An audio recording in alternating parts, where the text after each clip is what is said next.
Welcome everyone. Hello, hello, hello. Happy Thursday. I hope you're all doing very well today. I'm Isaac Umbras, and today we are back in Enthusia Professional Racing, this time driving the wonderful Xsara Rally Car. Now, this cool little beast is absolutely amazing. One of the most successful rally cars ever built. Very, very quick. Very, very cool car. I didn't think it was a real car when I first saw it in Gran Turismo 3. Fun fact about these as well, it started as a front-wheel drive kit car before Citroen kind of began giving it a little bit more backing to be a fully fledged WRC machine. So it is very, very interesting, very, very cool piece of equipment. I quite like it a lot. Let's dive into, let's do some canyon racing as our first rally stage of the night. I know the stream title is Duels on Dirt, don't worry, I know. We'll be doing some dirt driving as well. But this is a good way to get warmed up.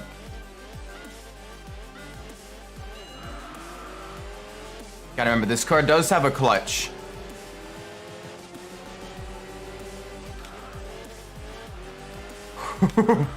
Evo sent it quite a lot. They took the very aggressive approach to that corner. I guess we're really putting some pressure on them. They really want to stay ahead. Nope. Welcome, Kohai. Hope you're doing well today. Sending this and play this at some point. It's really good. If you enjoy the Gran Turismo games, you'll enjoy this too, because there's a lot of similarities. But it also kind of has a focus on clean driving, avoiding off tracks, avoiding collisions with anything. Which is really, really cool. I quite like it a lot. Night Strike. Yeah, the Night. Oh, it's got that Initial D inspired vibes. It's a lot of fun. I've seen it before, I just haven't put time aside myself. It is a lot of fun. I do recommend though, if you are going to be playing it, I do recommend playing it with a control scheme that uses the triggers as the throttle and the brake rather than the buttons. Or if you can get a wheel working with it, that's even better. Also, welcome Ford Shelby GT. Hope things are all good for you today. Happy Thursday. It is quite a lot of fun. Very good car list. Oh yeah, definitely, yeah. When I first got the emulator working and I tried playing it on a controller that didn't have the pressure-sensitive face buttons, it was a little bit difficult. It wasn't easy. But switching it to the triggers on a DualShock 3 or a DualShock 4, it makes it actually so much better even than the original base game. Because you get even more control than a pressure-sensitive button. And to remap a lot of stuff to use the triggers now with driving games. Yeah, it's weird that took so long for that to be like the main control scheme. Like you go back and play like the old games, it was like the face buttons and everything, gas and brakes. And they just made the buttons pressure-sensitive on the face instead of having a variable trigger. It wasn't until like the PS3, Xbox 360-ish era where that changed. And it took me a while to get used to it, but now that I'm used to it, like, it is so much better. It is so much better.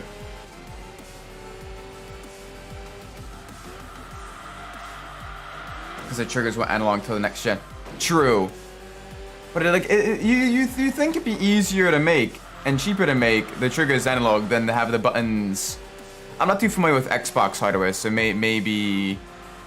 But you think it'd be easier to make the triggers analog than it would be to make the face buttons analog, or the face buttons pressure sensitive.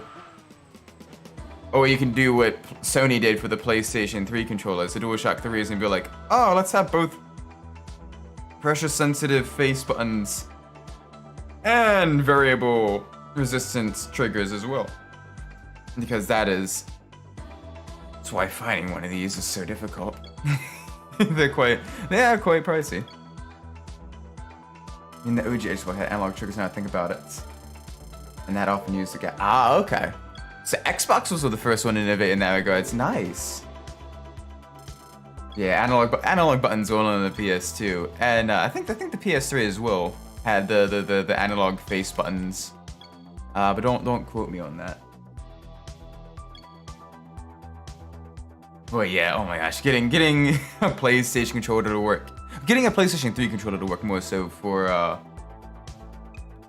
an emulator on PC, it was quite difficult, very difficult actually. But I'm also very dumb when it comes to software. I'm like, all right, I found like these 4 plugins. Let's run them. Let's see if this works. I either brick my PC, in which case I didn't have a whole lot on it back then, or it'll work.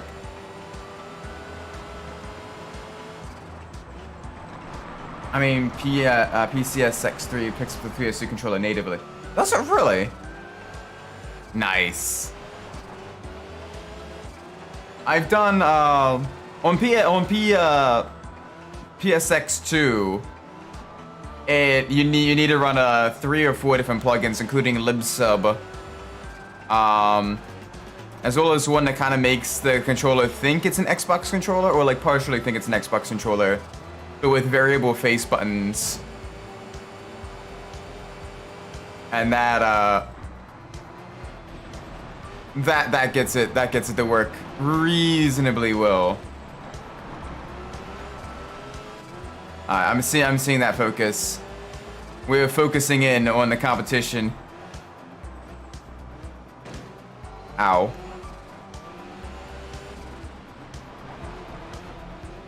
Alright, let's see if we can't catch that up a little bit. Yep, you just didn't go into this setting.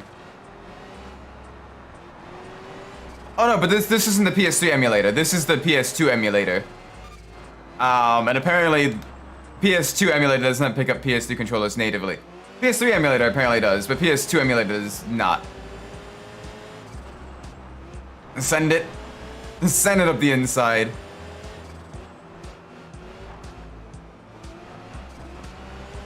Problem with PCSX3 is just how demanding it is.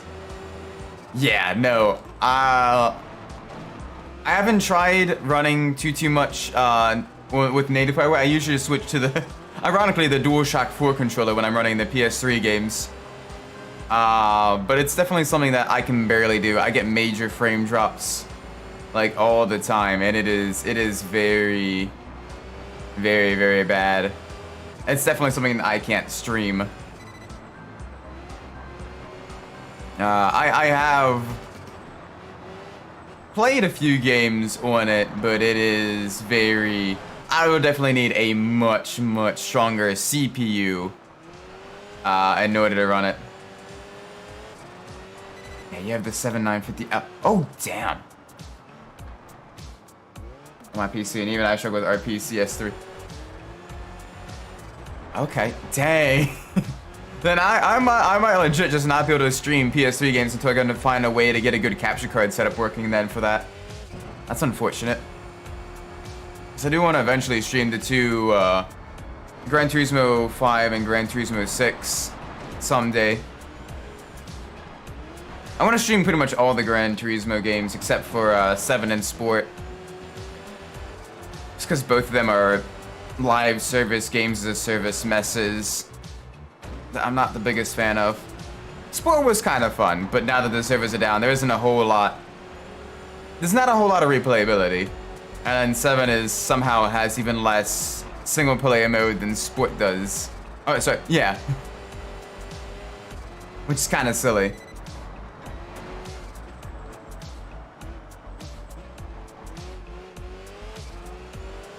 I mean, a patch would be single. Yeah, but like, there isn't a whole lot of single player in Sport. Because, you know, it was basically a spin-off game to, you know, do the esports. The less said about esports, the better. But yeah, that they did that.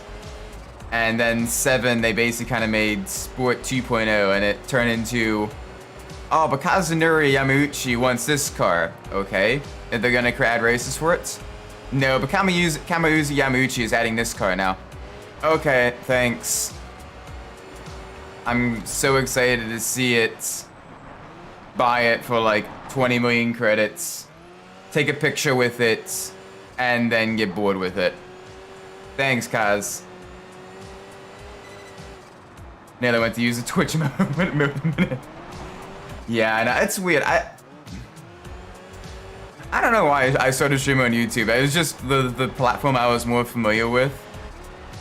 So I'm like, no, I'll just do everything here. I'll do shorts here. I'll do long form edited content here. I'll do everything here.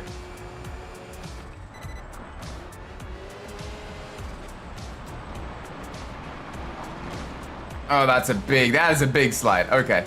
Let's not do that.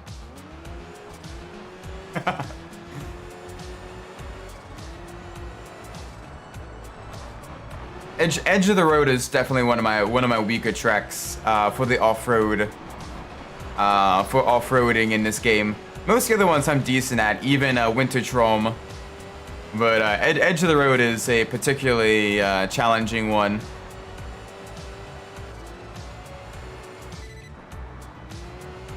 Just because I usually set up my vehicles for like mega oversteer for the rally cars anyway. And then to do that I kind of stiffen the rear suspension quite a lot. And this is the one track where you want a much softer suspension.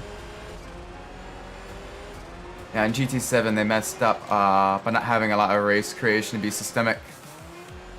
I like handcrafts, but it really slows down any potential fun racing combo. True. But even then, like, they didn't really add a whole lot of handcrafted stuff either. Like, it was a lot of,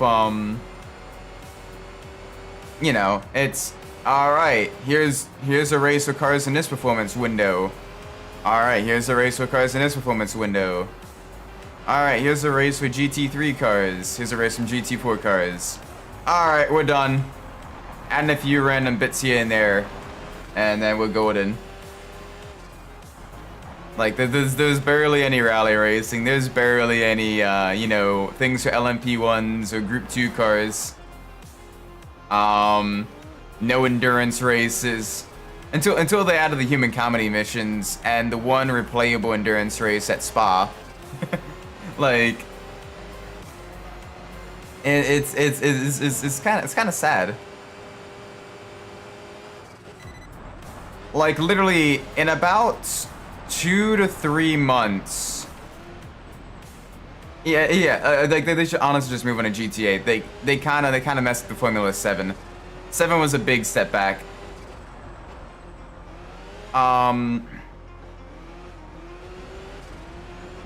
They honestly should like get a proper career mode in like the next one. You know, proper single player. You know. Oh yeah, that race, which you have cheese all the time with the Peugeot 908. Yeah, exactly. Like there's no endurance races for like the Group 1 cars. There was like until there was an update, there was next to no races for Group 1 cars. It took them even longer to add things for, you know, the Group 2 and Super Formula cars, which were in the game since launch. And they were like, yeah, but we don't want to do that. Heck, the go-kart and all the Red Bull cars were in the game since launch, and they don't have any races either. Despite literally being used in their esports competition. No races. If I can get an LMP1 below 800 pp, this just means... Oh, it used to be you can get the Dodge Tomahawk. You know, that Vision Gran Turismo thingamabob with the active aero and the crazy amount of horsepower. You could get that under 600 horsepower until they patched a few things and then broke a bunch of other things. Like, it was a mess. Welcome, Leon. Hope you're doing well. Sarah Gaming. Yes. Love the Citroen Sarah. I love the humble beginnings cars and that end up you see manufacturers go, oh wait, This is actually really good. All right, let's use this as a motor sport now. Thank you. But I hated the thumb. Yeah, I'm not a big fan of Vision Gran Turismo. It's cool as a concept, but when you have manufacturers developing cars specifically for a game, and then they have next to no use in the game, you're kind of left with a bunch of vehicles that don't really have any real-world significance and don't have any in-game significance either. And it's just a mess. Like, you get the crazy, weird, laser-powered chaparral alongside Daihatsu Copen with a body kit. Granted, I love that little Daihatsu Copen, and honestly looks really cool. But when both cars cost 1 million credits, and the only race they can really enter is races against each other, it kind of defeats the purpose of half the Vision Gran Turismo cars as well. I just wonder why they never did more with it in modern games, to be fair. Oh, the Xsara? Yeah, that's a good question. I don't know. I mean, it's in quite a few rally racing games. Like, it was in Sebastian Loeb Rally Evo. I think... Is it in the new EA WRC games? I know it's been in quite a few rally games outside of that one, but that's the one that's coming to my mind. Oh, I mean the Vision Gran Turismo cars. Oh, yeah, it's weird. Like you're working with developers to build these cars specifically for your game. Special lube. Yeah. Yeah, no, the Xsara is really good. Like, it's not my favorite rally car, but I do love the history behind it and how, you know, how much of a storied history it has, especially for a vehicle that you don't see the street version of in the States. So seeing, you know, the rally version in the racing games and being like, oh, that's so cool. And then reading the history on it and being like, oh, that's even cooler. Like, that's some awesome stuff. But yeah, back to the Vision GT cars. Like it doesn't make sense. Like, they should at least have a few like different categories for Vision GT cars, where it's like the hyper, like the crazy high performance ones, like the Tomahawk and the Chaparral. Have a couple races for like that type of performance range. Have some for like the more compact, more road going stuff, like the Suzuki, the Racing Jacket Copen. What other like lower performance VGT cars? And it has some for like the Grand Tour middle grounds. Probably two mixture Grand Tour middle ground. One for like more so like the upper end of like the Porsches and the Jaguar Vision Gran Turismos, and then a few for you know, the slightly lower end of the sports car territory, like the Mercedes Vision Gran Turismo, the Mitsubishi, the BMW, and all that stuff. At least then, you know, you have quite a lot more race events for these cars. You can even give them out more frequently and as reward tickets to, you know, encourage people to drive these type of things. And the ones that don't quite necessarily fit nicely within each class, you make races for. It's not like you have to balance it then. It's a single make race, and it's not like the cars can be upgraded. So those you can make, you know, like some of the chili pepper races in there, where the AI, you know, you have the standing grids, and the AI is, you know, somewhat competent. You're not just playing chase the leader. Like that would legit be, you know, a good use of the Vision GT cars. We're adding a mass load of content from the content already in the game.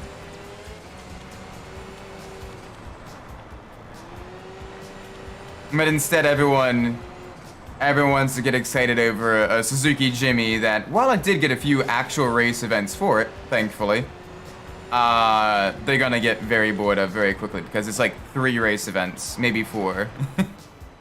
Like, does anyone still remember the ambulance that they added, the previous super quirky car that they added? No? Or like all the tuned cars, like that you know, Civic, you know, the high performance Civic, the crazy, you know, custom Ford, that does basically the mid-engine Mustang. No one remembers those? Exactly, because they had no use in game.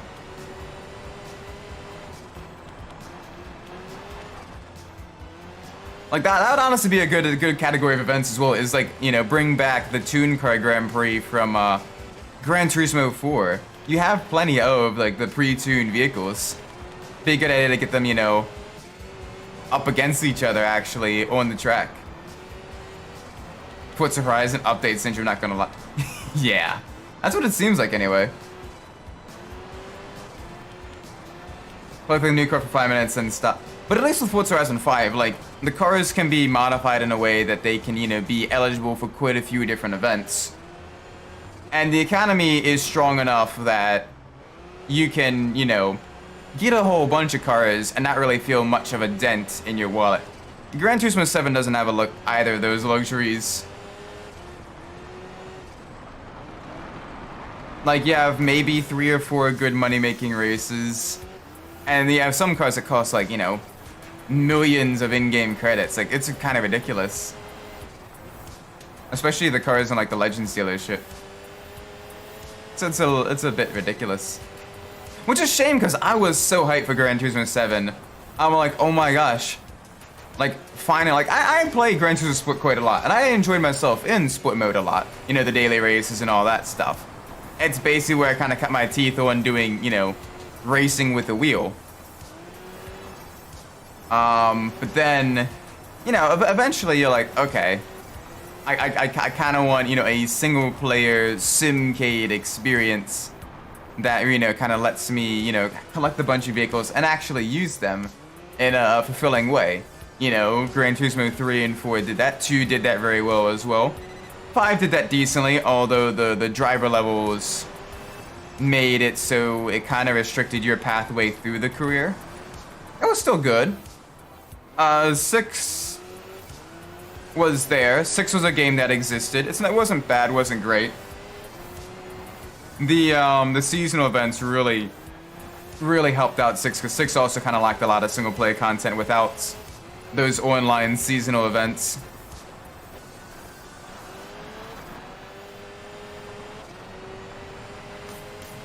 Like, it was just kind of.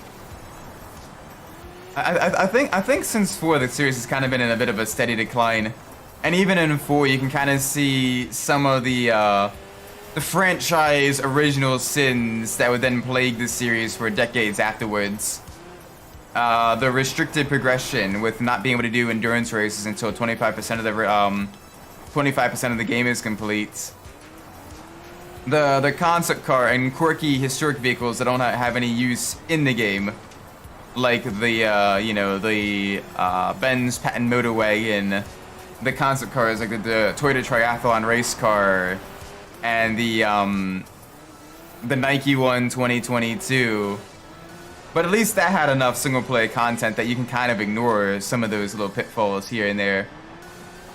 5, 6, and 7 kind of just continue down that pathway even more so, and you're like, oh, okay, we wanted specifically less of this polyphony. Because at the end of the day, despite what Kaz thinks, it is a video game, and video games are meant to be played. It's not a virtual museum. I don't pay $60 for a virtual museum.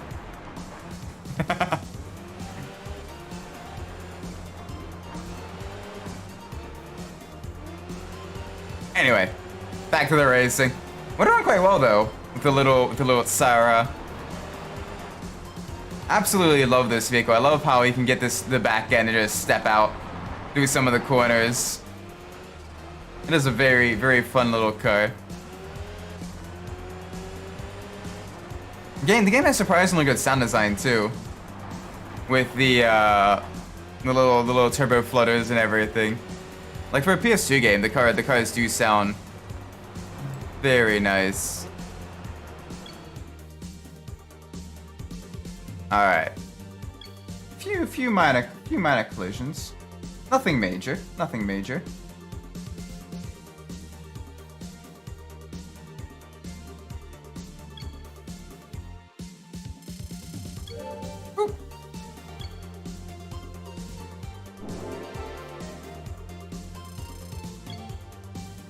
All right, one more Probably one more race for this. And then we will get to our compact car next. Little tiny little crap wagon. Oh, which one should we do? I haven't done a race at Wintertrom in a while. Oh, and it is against the Focus. So this is going to be a little bit tricky because the Focus is definitely one of the faster rally cars in the game. The Focus and the Impreza are the two ones that you really kind of have to watch out for.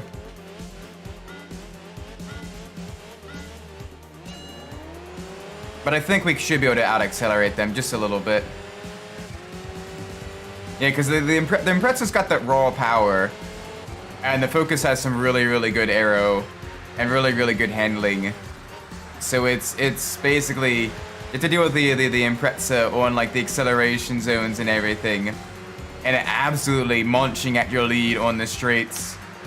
And then you got to deal with the Focus, you know, outmaneuvering you on some of the twistier technical tracks like this one.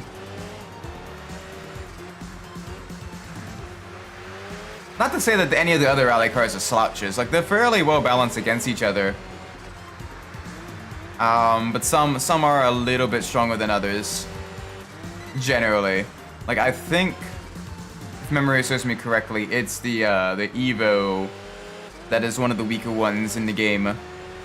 On most tracks. Followed probably by the Xsara or the Peugeot. And then finally by the Impreza and the Xsara, the Impreza and the Focus. Just came to say hi and give a like. Welcome, Adachi. Hope you're doing well today.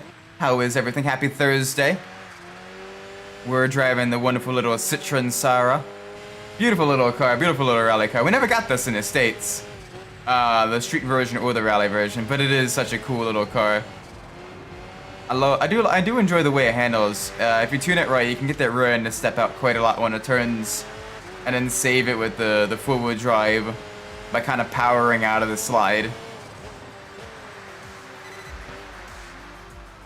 And it is very nice.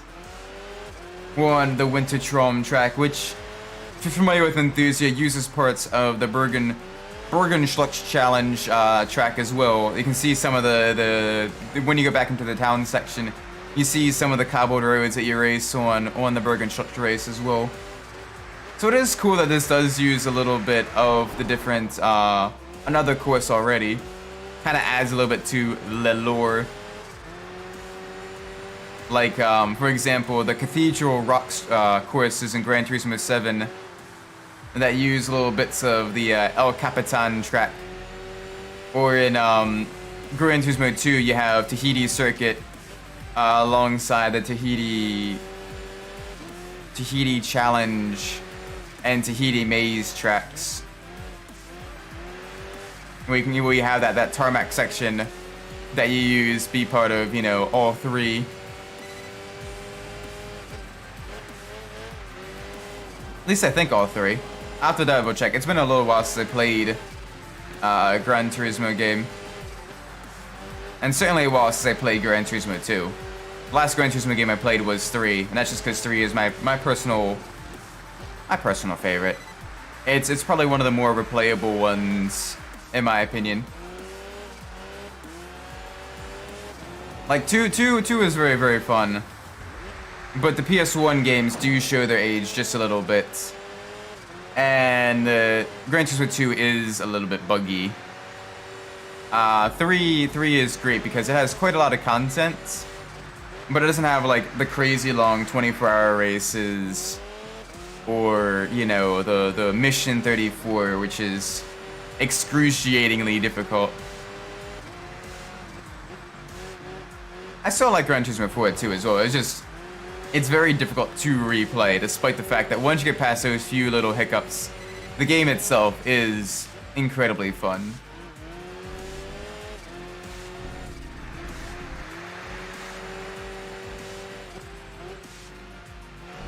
I'm surprised we're doing this well against the Focus. Normally the Focus is quite close.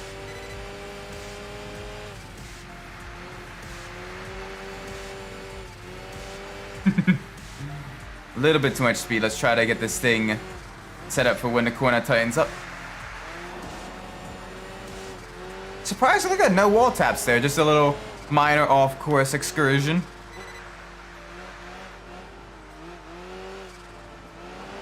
We are still pulling away from the focus as well.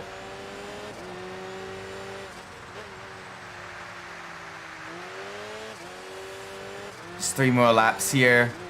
Then we get to switch back to a road legal. Let me phrase that. Road going non-race car. It's gonna be whatever the final compact is on the second page. I actually don't know what it is gonna be yet. I usually try to leave it as a little bit of a surprise.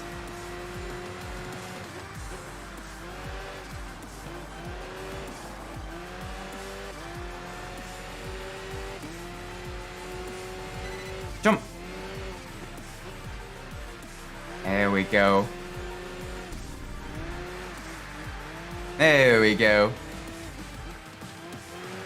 Alright. 2 to go now. We got this. And you can even see here, like that cathedral type building. That's what we go to, go through to get to the highway section of the Bergenschlucht course. The highway more backroad section.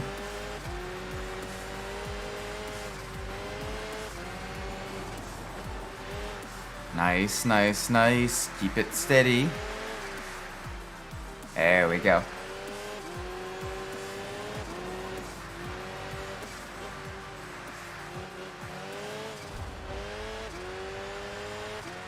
Boom. Under the bridge. The course itself is very beautiful. Like, it has a lot more going for it than a lot of other winter tracks would. Like if you look at like Ice Arena and Gran Turismo, it's a French name, Chamois, I think it's how you pronounce it, Chamois. I'm just gonna say Chamonix. In Gran Turismo 4, it was decent as well as a snow track with that tarmac section, with the snow on the sides. You can kind of use to slide the vehicle around the early sections of the track. But the back half of the track is just hairpin after hairpin, which is kind of mid. This one has a lot of stuff going for it, like throughout the course. It is very, very nice.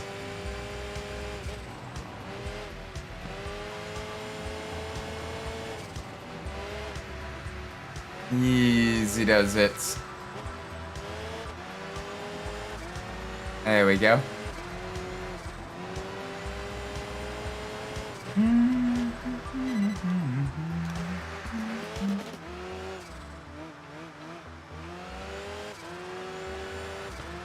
Oh my gosh. It's unlikely to happen. Yeah, it's definitely not going to happen. But the fact that if we had like 1 or 2 more laps, we could be lapping the Focus Rally Car is a little bit scary. So I'm not driving particularly well. This is just the power of the French. This is just the power of being French. Hon hon hon hon hon. Oui oui baguette.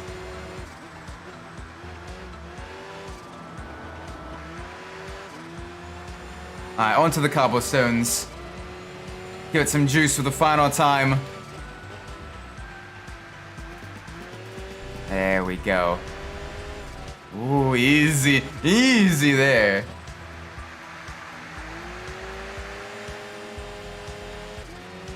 Alright, there we go. Boom. Fairly consistent times as well. I just realized that, like, all the times were, like, within a couple tenths of each other. 27, 24, 24, 23, 23. Like, these final 3 were just 23, 23, 23. That's impressive stuff. I'm usually not that great on off-road tracks, so the fact that I was able to get that consistent is pretty cool. There we go. Final level. Final tuning level.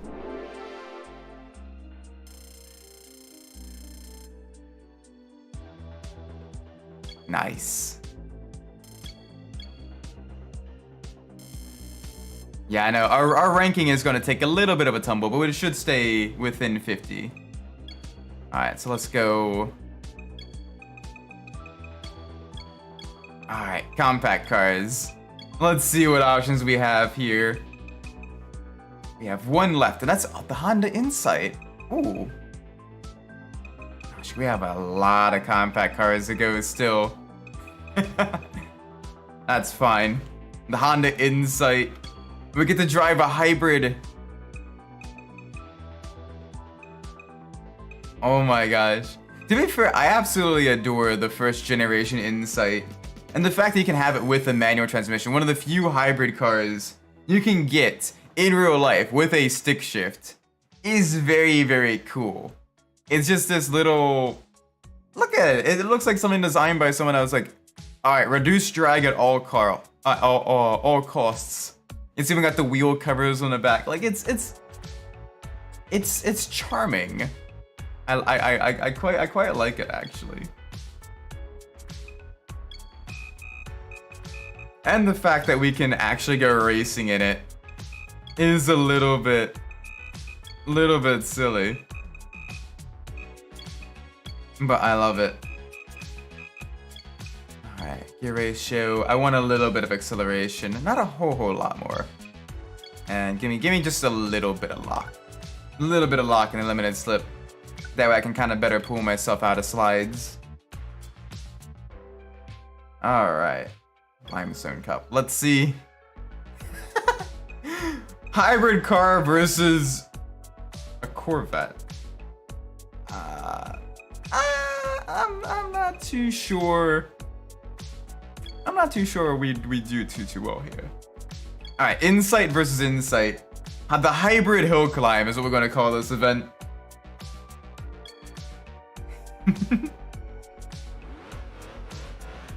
Oh my gosh. This is going to be so slow. Doesn't have any driver assists. But you can drive with a manual, which is good actually. Because the Prius, you could not.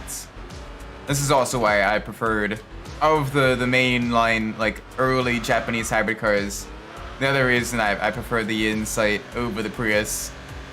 It's a shame there aren't too many left on the road nowadays, the first generation Insights. I've always found them really cool. Despite them being kind of a fairly underpowered, kind of, you know, standard commuter car. It's just something charming about them.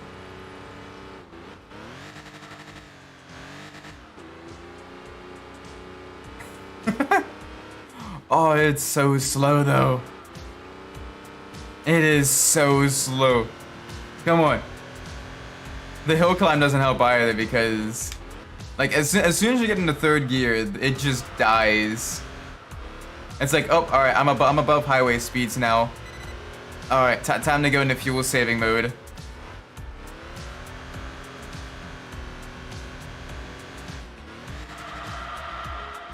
Oh, brakes aren't that great either.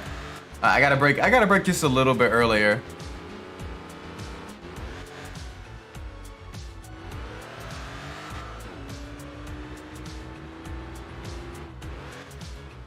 Oh gosh, alright, they're gonna get the inside on my there. Alright, good thing that we can out-accelerate them just a little bit. Just a little bit, just because the gear ratio change does help out a little bit. Oh, this thing is gonna need some mega upgrades to be competitive in a lot of races though.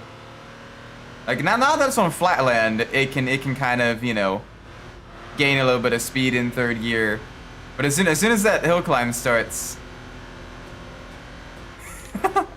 this is only a slight grade.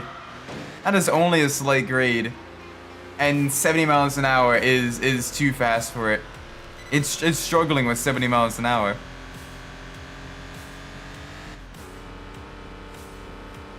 Oh gosh. Come on. Give me the power of the Honda VTEC. I don't even know if the Insight has VTEC. But this thing, come on.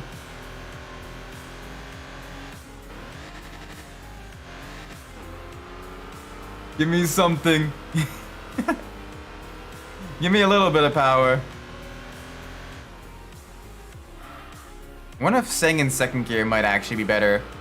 This first gear, I'm kind of bouncing off the rev limiter is just a little bit going around the turns. Second gear, I'm bulking down a little bit, but I might actually be faster. It may actually be faster because I'm not bouncing off the rev limiter.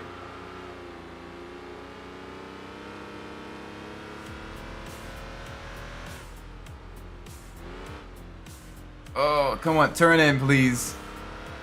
Just a little bit.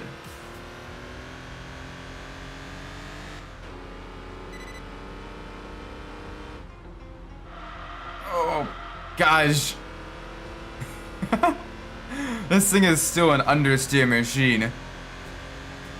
Despite being a fairly small car, due to the hybrid system and everything, it is still fairly heavy, which does not help its performance. Come on. Oh, it's struggling.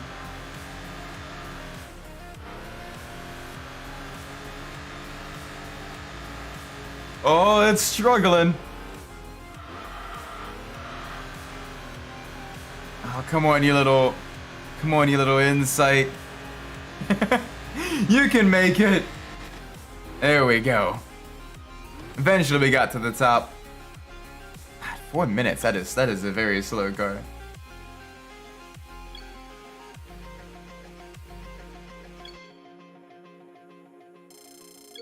There you go. Give me these upgrades. Let's get it a little bit lighter.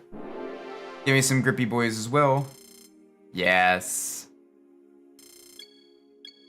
Downside is this is gonna absolutely tank our ranking. We do have one free week now where we can do pretty much any race and not have a ranking tank. So, what should we do? 23, really? You're not even gonna give me a chance. 23 stab wounds. Like, bruh. Please. I am begging you. Give me just a little bit of a chance. Actually, this could be a cool one. One make limited race at Rev City. Nice quicker event. Could help us get a little bit of some pilot upgrades with the car. Plus, we haven't done Rev City in forever. And Rev City is a very, very nice track. Very vibrant. Very, very colorful.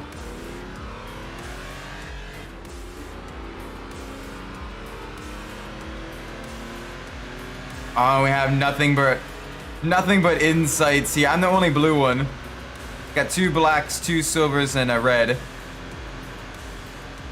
I am the only blue insight.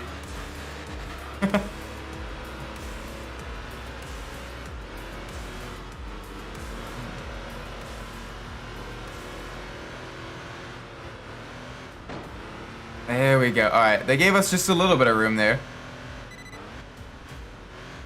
The opponents are usually quite slow through high commitment corners like bus stop chicanes and corners like that, where you really kind of have to yeet the car through them. The opponents kind of take them much more cautiously. Although even then, they're still fairly competent.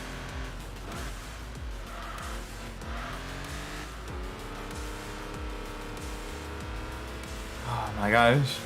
I want to see how fast this thing goes on the straight. We'll be approaching it from the higher speed section with the more open left-hander. So we'll probably be going pretty quick already on exit. Got a slight hill here. Well, not too bad. Can we top 100 miles an hour? Just barely.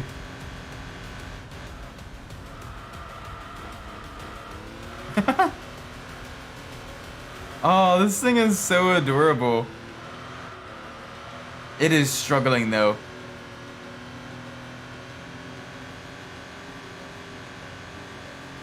It is definitely giving us it is complaining quite a bit about having to go fast.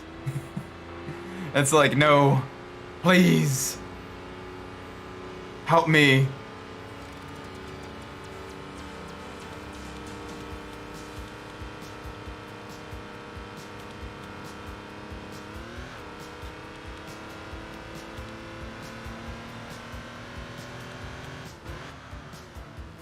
Oh boy. Come on. Alright, let's go. Let's give it some beans.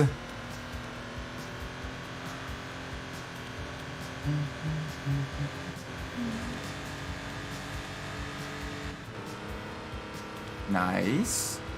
Nice and gentle.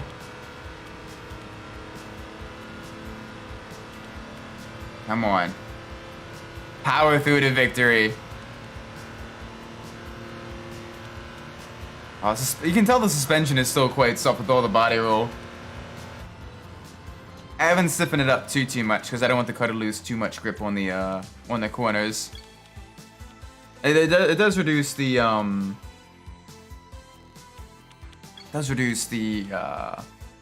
reaction time of the car a little bit. The responsiveness of it. But it's not too bad.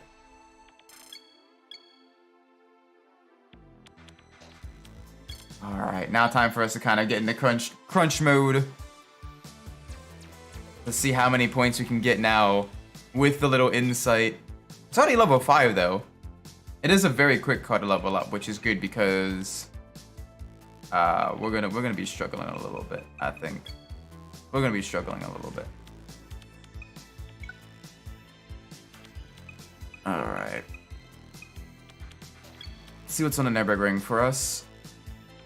Ooh, that's gonna be pain. Alright, YOLO. Let's do it. Nürburgring in the insight. This will be one of the most fuel efficient laps of the Nürburgring, it seems. Gotta avoid that first turn carnage. It turns into a Forza lobby on that turn.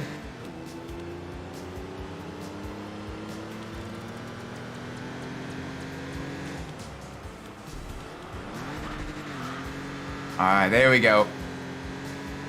Come on. Use that hybrid power to out-accelerate the Abarth. Yeah, we were able to out-drag an old rally car. The street-going version of that, anyway. Oh gosh, come on. Nice and easy. Don't be mean to us, game. Can probably gain a little bit of time on these guys going through the twisty bits here. But once we get into the high-speed section of Flugplatz up until the hairpin, we're gonna be having a bad time, I think. Especially with a bad exit out of that corner. That's not great.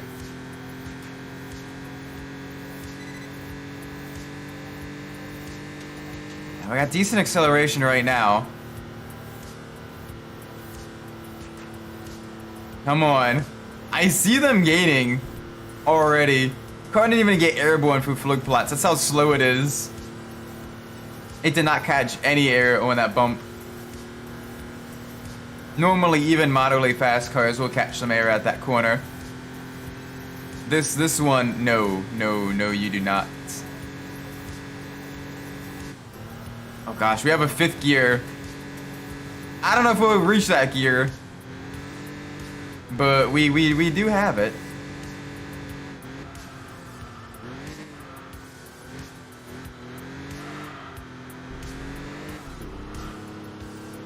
Alright, come on. Come on, let's get a better run through the corners than them. It's about a little bit less than a second and a half behind us. Second and a quarter, basically. Oh.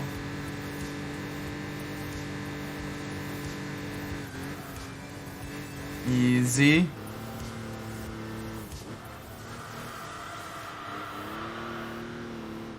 Not through the S-curves. Oh, the fact that this little Honda Insight. It's managing pretty well, actually.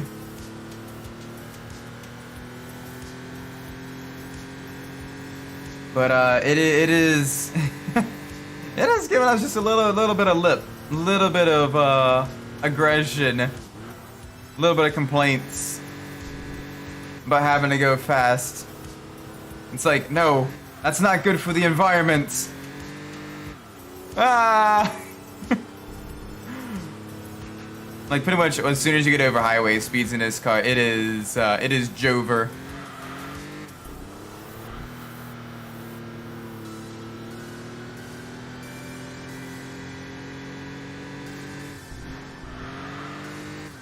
Oh, come on.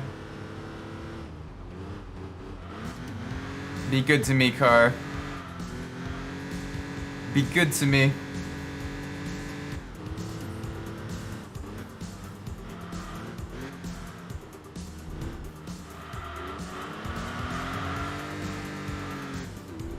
Just out of curiosity, what is your guys' favorite hybrid electric vehicle, either from the commuter side of things or from the high-end performance hybrid sports cars and all that stuff? What are some of your favorites? I know I've already professed my liking of the Insight, the Christian Insight, just because of the quirky style and everything.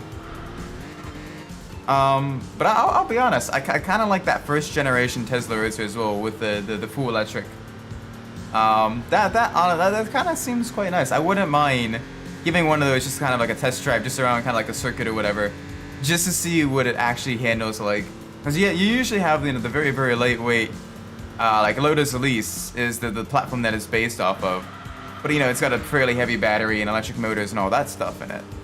So I always kind of wonder, how does it actually drive in an enthusiast setting? But I've only ever seen a first generation Tesla Roadster once in my lifetime. It was a bright orange colored one, and I saw down at the ocean, just parked up in front of a McDonald's of all places, just sitting there. I'm like, oh, nice. I snapped the picture of it, and I never thought any more about it because it was back when the car was fairly new. But I've never seen one since. I've seen plenty of Model S's, plenty of Model Y's, Model X's, Model 3's, Model Y? Yeah.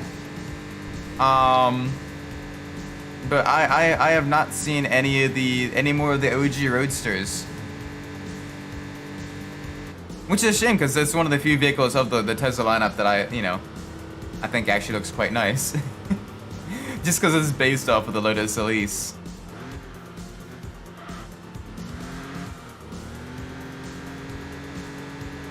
Alright, another high-speed section. They're back up on us. It's going to be difficult because this entire next section is going to be fairly high-speed after we get to the carousel. Like, it's going to have a lot of corners, but the corners going to be mid to high-speed. And this entire field is just right on my tail. So as soon as we get to that, like, 1.5 mile long straight before the finish line, that'll be the litmus test to how well we're able to extend our gap on these people, because they're gonna be a lot faster than us, and there's not much we can really do to defend. There very much is not much we can do to defend here. So it's gonna be a little bit interesting, I think. Trying to pull as much of a gap out as possible through these twisty sectors. I'm just trying to get any gap at all. Doesn't look like we are. They're sticking to us like glue. Second and third are like right on our tail still. Oh, it doesn't help that I missed the apex there.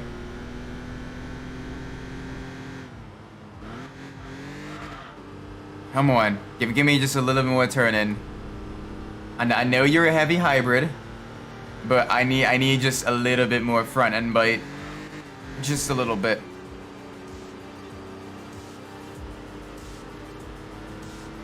Oh, we have fought valiantly, but they are still It's still right on our tail. I think we can brake after the jump here. Oh yeah, we barely even jumped. There we go. There we go. Nice. Oh my gosh, come on. Come on. Give us just a little bit of speed. This tiny little Honda. It is struggling. What's sad is it's not even like super fast vehicles behind us. It's a, I think that's a Renault Clio behind us. I didn't get a good look at it when the timing came up. I think it's a Renault Clio, the front-wheel drive version as well, not even the mid-engine version. Oh, come on. We're probably gonna end up losing first on the straightaway. But we're gonna fight. We're gonna try to, you know, get as good of an exit out of this corner as possible. All right.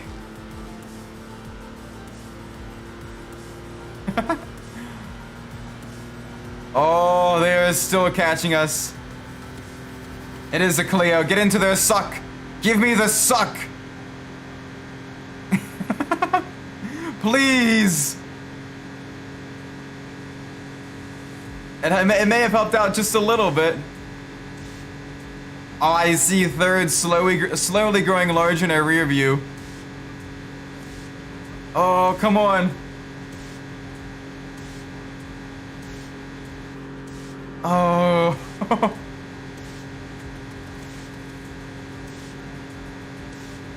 I hear them now.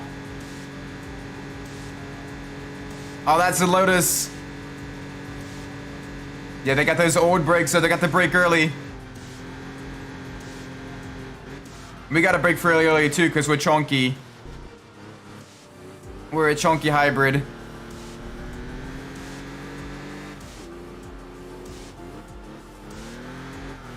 Oh, come on. Can we actually finish second? Yes! That was one of the slowest laps of Nürburgring I have ever done. Like, geez, couldn't even break 10 minutes. We got close, though. Like, this will probably be good for, like, 3 levels. 3 full levels. Yeah. Nice. That's one of the bright sides, though, is, like, with the cars like this, when they're, like, really, really slow, is they are very quick to upgrade. Like, that'd be good for, like, maybe a level, maybe 2 levels in a different vehicle, but that was three different levels here. Ooh. Alright, let's see what we got. Get the Honda Cup.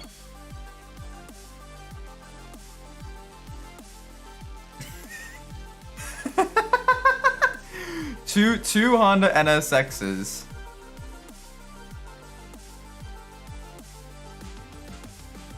Okay. YOLO. It's fairly difficult to pass on this course. Although usually the reverse version is a bit easier for slower cars like this. Because the AI kind of battles that chicane, which is like right at the very start. Here we do have a fairly power intensive first sector, which does make it fairly difficult to fight back for those positions in the later sectors. Alright, come on.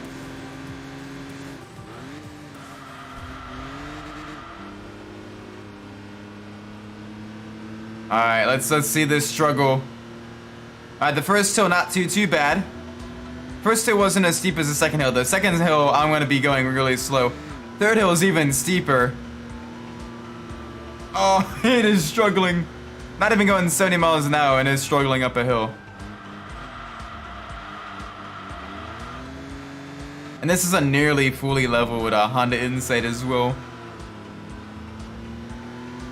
It's just that slow.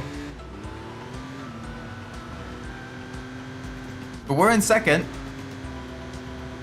About a little bit under halfway down a lap. Once you get to that hairpin, I think is roughly halfway through the lap. And we're keeping the NSX as bay. If just barely. As soon as we get to another heavy power section, it's gonna be a little bit difficult. Especially because we got no one else that can help defend against them. It is basically us versus a Honda NSX. The car that was Ayrton Senna helped develop just a little bit. With the aluminum chassis and the beautiful V6 engine making just under 300 horsepower. Or thereabouts.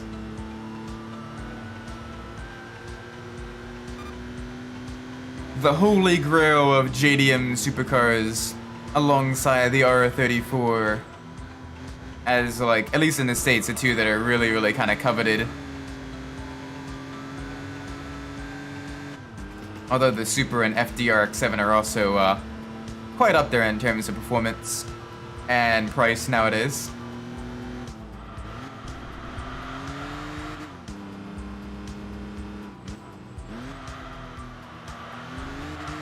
Come on. Gotta be nice to me, game.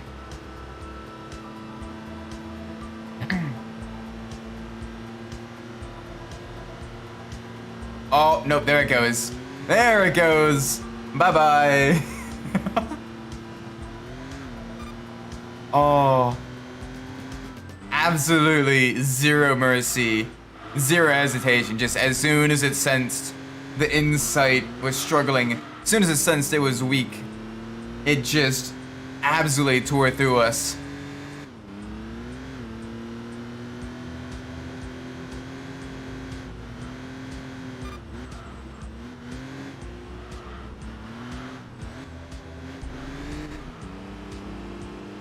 Alright, come on. Let's see if we can get a little bit close and maybe fight back. It's gonna be difficult though because of we do have one major acceleration zone before the finish line. Technically two, but most of the AI can't carry as much speed through the chicane, so we can have a little bit of advantage there. Ah, but he is pulling away now. Like as much as I am like absolutely pushing and maybe even overdriving this car a little bit, trying to keep up, he is just steadily. He's just on a Sunday drive. He's like, ah, no, I'm in second already. YOLO, they're not gonna catch up. And they seem pretty correct about that, because here comes the acceleration zone, and we just get to see it disappear into the distance.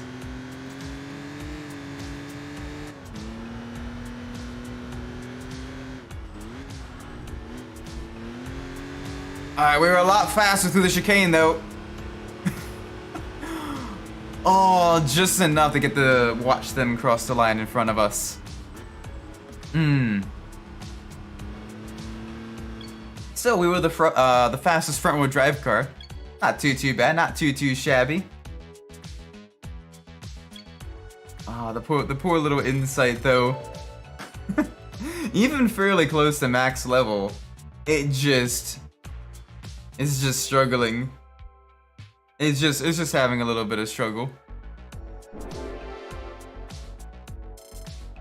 Alright, one more level to get to level 10. Alright, let's see what events are for us. Hopefully something this thing can be competitive in. I said hopefully something that can be competitive in. Low end steering maybe? We'll give it a shot. We'll give it a shot. It won't be an enthusiast stream without a race around low end steering. It's one of my favorite tracks in the game. I love the banked corners, the sweepers, the backwards Radeon, and the fact that it looks like a kitty cat. Like, come on. Like, of all the things you can kind of design your track to look like, you make it look like a kitty cat. That is absolutely based and adorable.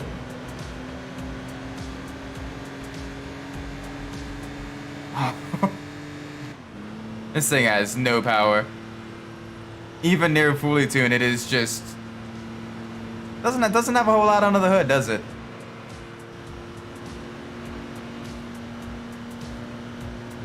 Thankfully, you can kind of abuse the AI on the bank turns. Alright. Let's follow the Cadillac through.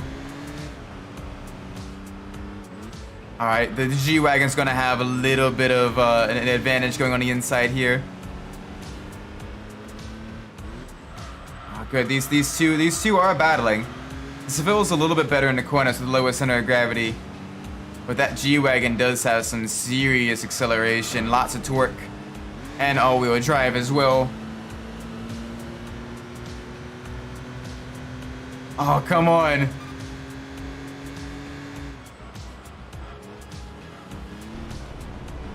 That Beamer is probably going to be long gone. It's already a fairly sporty car. Fairly lightweight, decent amount of power. But we can probably fight, so we can probably take the fight to the big SUV. The gas guzzler versus the fuel sipper. The heavyweight versus the featherweight. Eco-friendly versus power and status. Whatever you want to title the fight. Of course, now we have an Audi behind us as well. Oh, that pea gravel slowed us down a lot. That's not going to be good. We got a couple high-speed sections here. And that Audi is going to be real quick through them.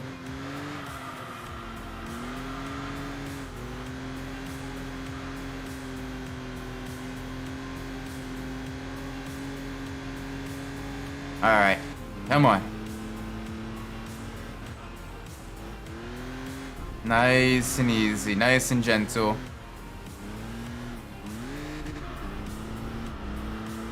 Give us a little bit of grip.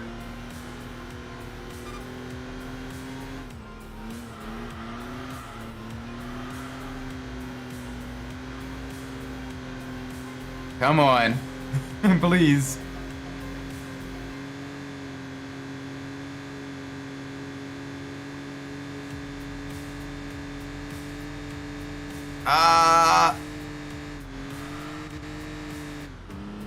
Alright, there we go. A little bit of power.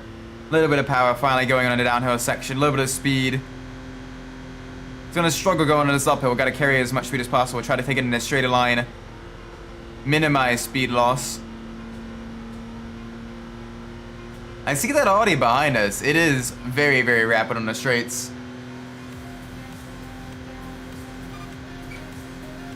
Come on.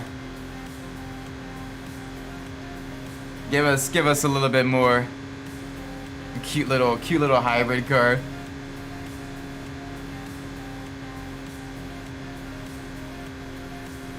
Come on.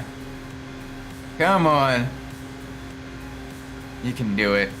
I want to start braking around at 75 meters. There we go.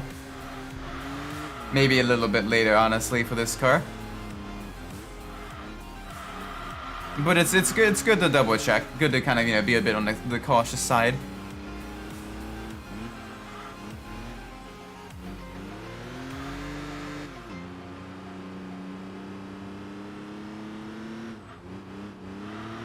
Come on. Oh, this thing. It is struggling.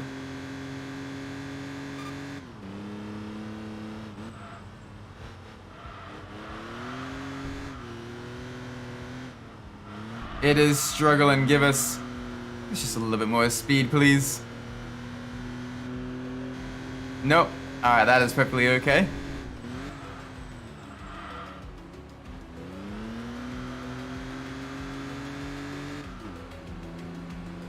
Alright. Although, thankfully, we do have a decent amount of gap between us and the little Audi behind. Which is good. It's very good.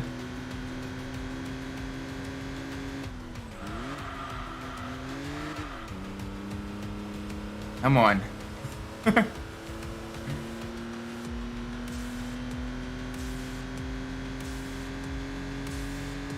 Oh my gosh. I'm curious to see what the next sedan car is gonna be. That's gonna be real interesting seeing what kind of vehicle we'll be driving. Oh, but the little Honda Insight, it's been absolutely adorable. It has served us very well. We must honor this tiny little car. This cute little teardrop shaped bean.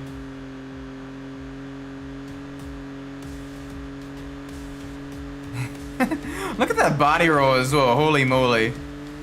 That's got some serious body roll there.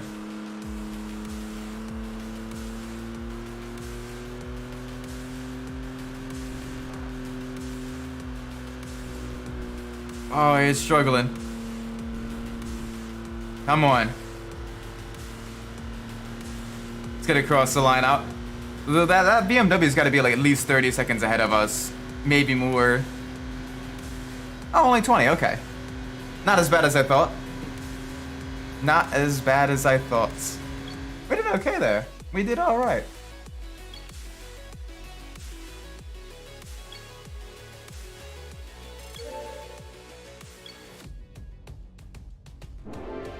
Cute little insight.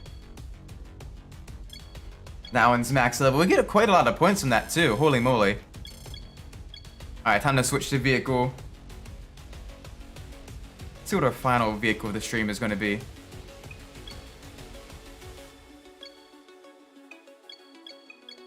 Medium sedan wagon. Alright, so we have basically... Oh, we have an option. We have an option here. So we have basically 1.5 panels left for this of the medium sedans. So we get either the Volvo or the Primera. All right, so let me pull up the random number generator.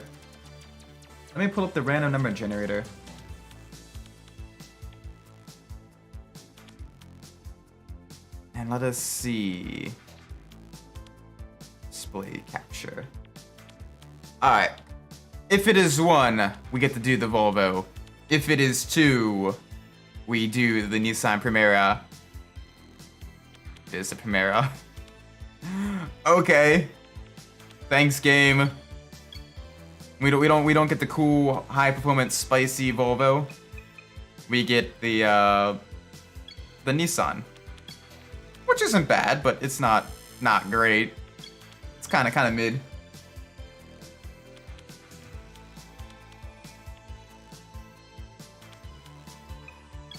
Alright. Let's see what we can do with this thing. This car, you know, it does have its roots in touring car racing. It is, you know, it does have a little bit of sportiness in it. I want a little bit more acceleration. And let's lock the front diff just a little bit more. There we go. This thing should be moderately sporty. Ooh, the Road Regatta Championship. Bruh. They make it so, like, nothing can be competitive there. Alright, let's do the Japanese car race. At Autumn Mountain. With to drive the beautiful little Nissan Primera. Wonderful little car. Yeah, it's got a fairly sporty little naturally aspirated inline 4 under the hood powering the front wheels. This thing should give us a little bit of performance, a little bit of a fun ride. It does actually have a manual transmission option, like full-on manual with a clutch.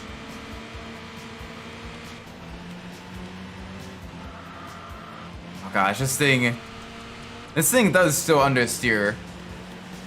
Quite a lot, actually.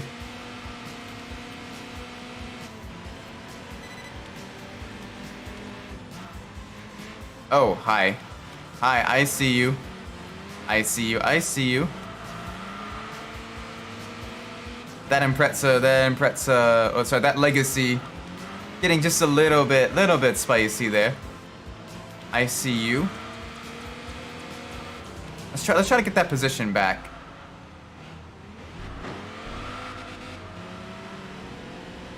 Ooh, battle of the sedans. Battle of the four doors.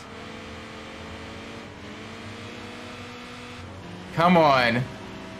I see it, it's right there.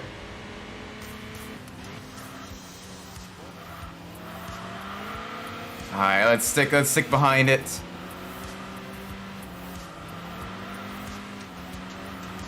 Come on. Come on. Oh, we got a Civic Type R in front by us as well. Come on, we keep losing positions. We gotta really fight. The field is fairly close together as well in this one. A lot of cars, a lot of different vehicles. All fairly close on pace. Ooh, Civic got a little bit loose. I saw that. A little bit of that off-throttle rotation. You're gonna end up have to fighting off 4th place now. Have fun with that, buddy. Ooh. Ooh. Almost got turned there.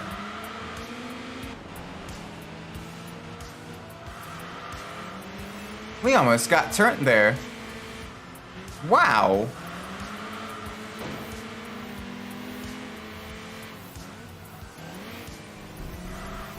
Bonk.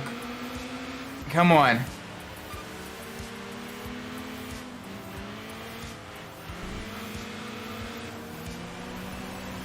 Come on, come on. Try to catch back up with this thing.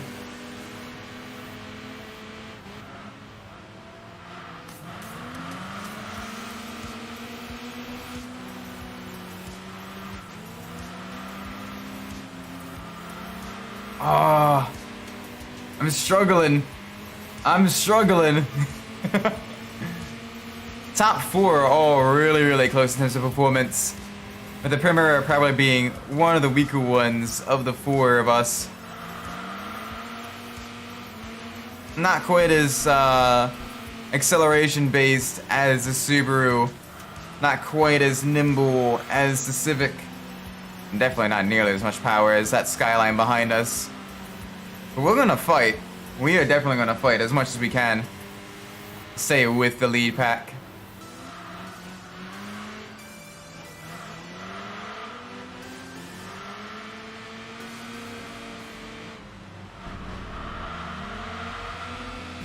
Come on.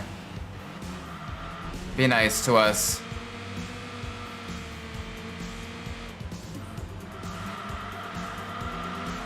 Oh, the understeer. The understeer is getting us.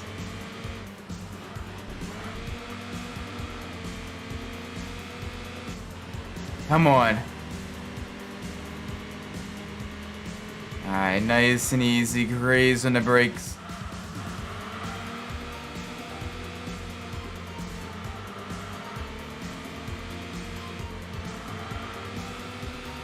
Alright, 2 more laps to go. Let's keep this up.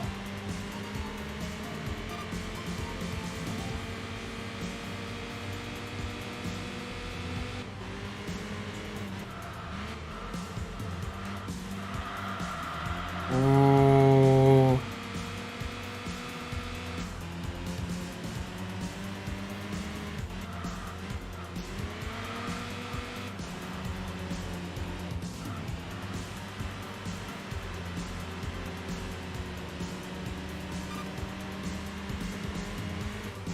Come on. Whoa! That was a send and a half. Very optimistic move there. Alright, let's try to get back in front of that G35. They're being an absolute punk.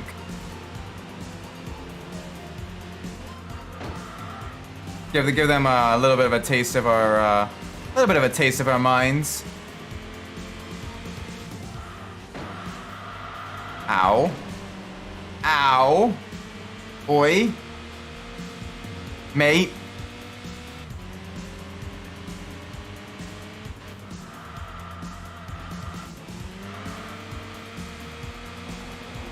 Come on. Oh, it's gonna have the straight line speed though. Come on, can we get the suck? Can we get the suck off of the car? Give us the big suck.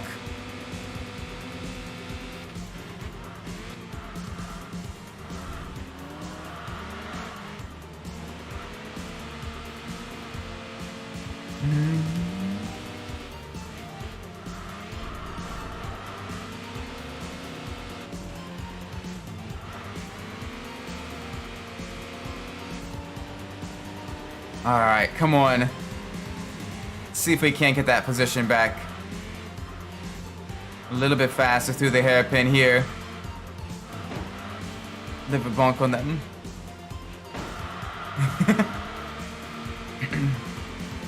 As you can tell, the AI is not exactly the best at racecraft. They're a little bit urgy and burgy. Little bit rough around the edges. They kind of like to shunt you a little bit. With this. Come on, we got 2 more turns. 2 more turns and a decent amount of a straightaway.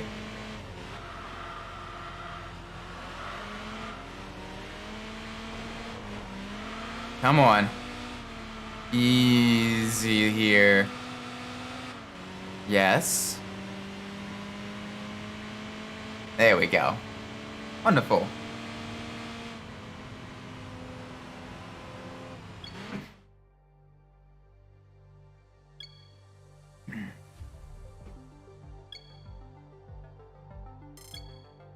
Only 28 points. Oh gosh. Leveling up this car is going to be very difficult. But we will try. We will definitely try.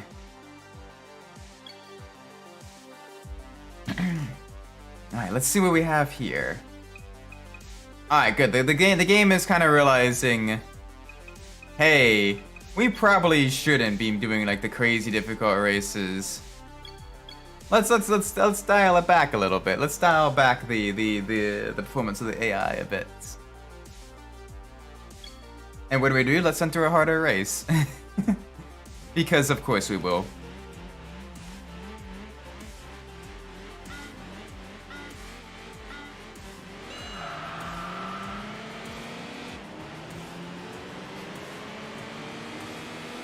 Oh boy. That Audi and that BMW got some real good acceleration. Oh, I'm being pinched.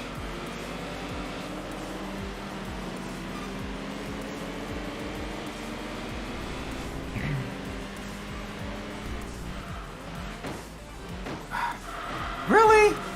There was no gap there for you, Mr. Skyline. There was no gap. There was no call. No need for that.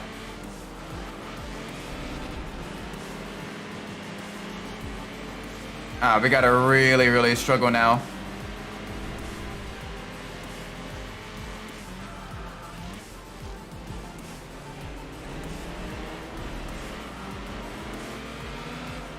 Come on.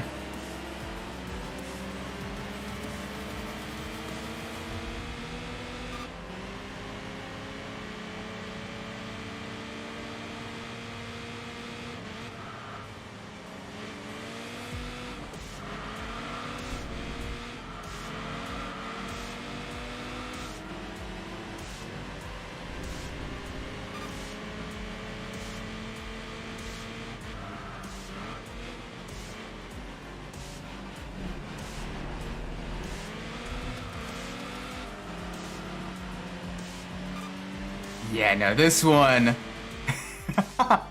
Okay, so this thing is much slower than what the game thinks it actually is. So a little bit of adjustments. Let's get that front lowered a bit more. Yeah, we're gonna lose a little bit of points there, that's fine. Let's lower the front a bit more. Give ourselves a bit more acceleration.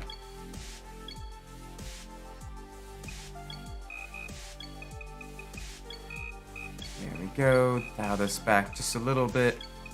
And let's stiffen the springs. The rears anyway. And that should give us at least a little something something. Bahamirage. Against a rally against a TVR. No thank you, game. I would like to maintain my sanity. Alright, here we go. This vehicle does have at least a little bit of power to it, so it shouldn't be atrocious.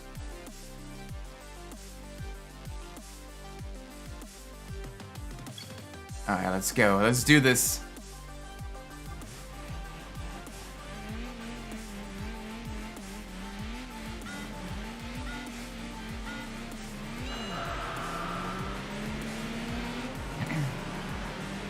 Alright, got a Mazda and a big ol' block of Mercedes in front of us.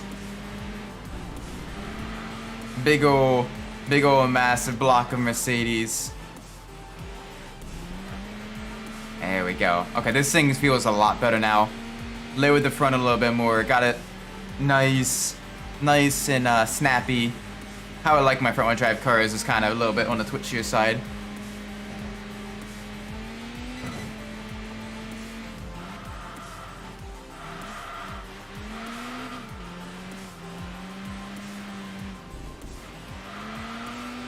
Alright, come on, let's go. Let's do this.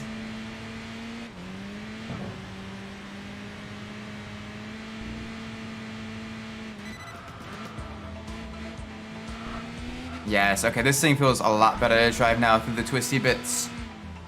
It's still a little bit sluggish through the tighter corners, the tighter continuous corners.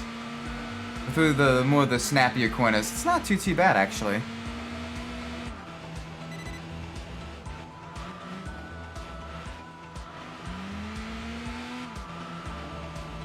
Here we go.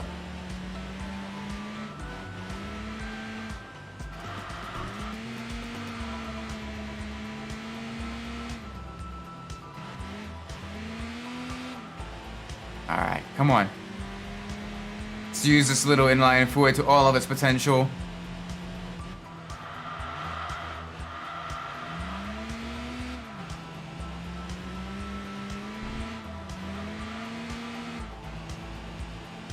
Come on.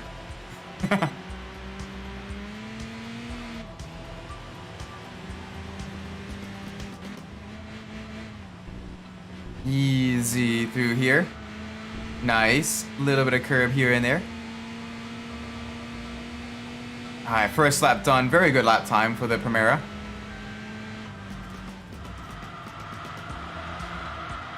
Yeah, the car is giving us a little bit of a slide now. That's good. That's exactly the way I like my front-wheel drive cars. Especially considering how little we can actually do with them. This will definitely be good for at least one, if not more upgrades. Probably just one, because this is a fairly modern performance vehicle.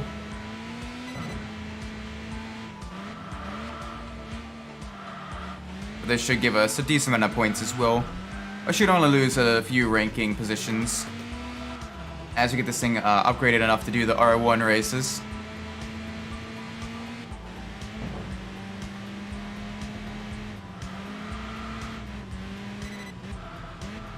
Easy now. Easy now.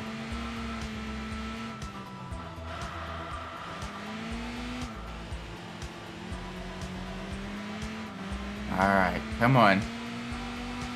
Let's be good to me, game.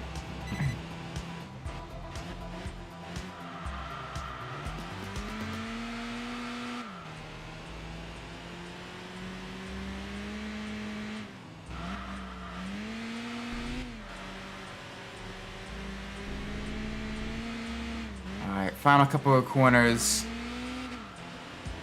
Let's make sure we stay ahead of the rest of the competition. Let's win on the streets of San Francisco.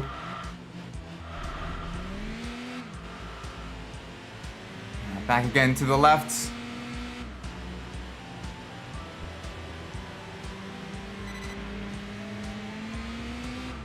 Come on. Alright, give us a little bit of a break. Break again to the right. Ooh, a little bit slidey. Just a little bit slidey. Yes. Boom shakalaka.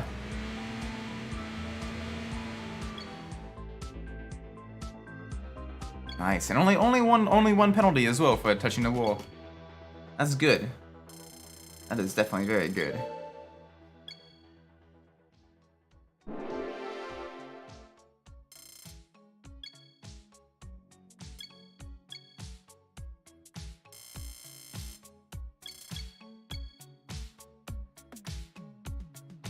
Alright, let's see what else we can do.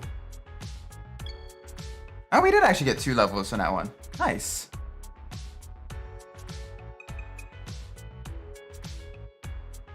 Do a front-wheel drive race here.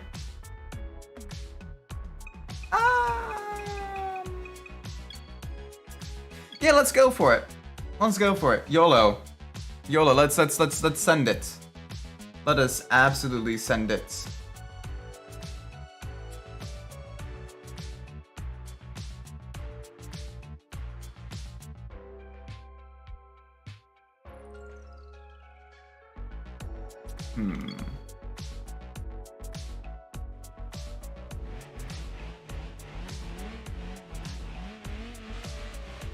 Alright, front-wheel drive cars on cobbled German streets.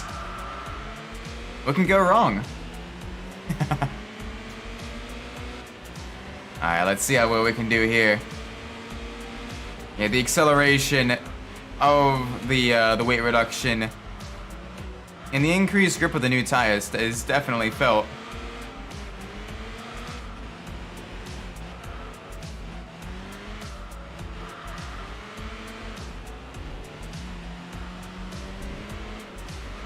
There we go.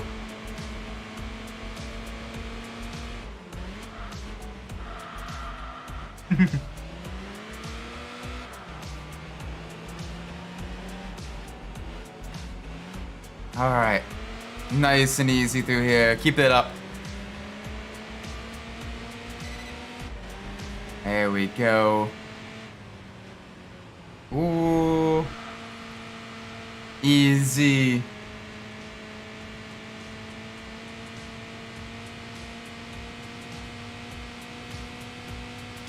Oh yeah, it actually has some decent speed though. Actually has a little bit of acceleration, a little bit of power. Oh, easy through here. Don't want to miss the apexes. I missed both of them. Doesn't matter. Still got through the corner. Welcome, Mr. Minute. How you doing today? Hope things are well with you. Right now, we are driving the wonderful little Nissan Primera through the twisty German back roads. And the Primera does have quite a little bit of motorsports history, being used quite a bit in the British touring and the super touring era of the 90s and early 2000s. Was used quite a lot in touring car racing. It's fairly quick as well, especially as a front-wheel drive car. Very nimble. Very, very speedy. This generation of Primera isn't as popular in motorsport as the older generations are, but it still has a decent amount of power to it. As you can see here, we are up against other sporty front-wheel drive cars. I have never been so excited, so never saw in my life. Ooh! What's happening? What's going on?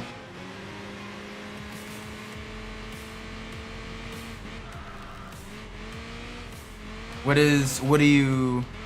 Oh, the Super Bowl. Right, because the 49ers have a chance, right? They still have a chance in this one, right?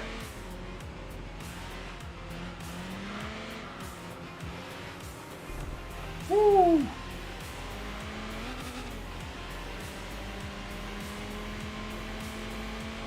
Yeah, it's always cool when like the favorite team has a chance, you know, take the whole enchilada and everything. That is awesome.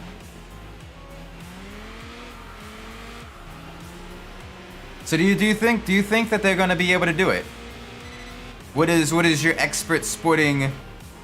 They're the slight favorites. So, oh, so it's gonna be close then.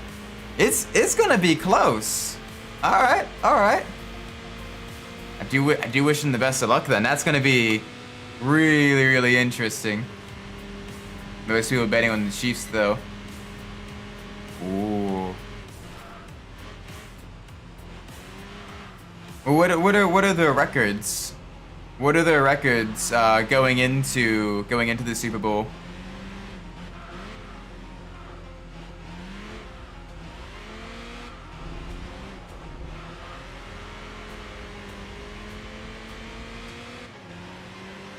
Like, what are the season wins, losses, and all that stuff? I guess the other thing to look at is, have they faced off against each other? If they have, who managed to come out on top then? Because that could be an interesting precursor to what actually happens. They're both the underdogs against the Bills and the Ravens, and the Chiefs beat them both. Ooh. All right, so that's gonna be a little bit interesting then,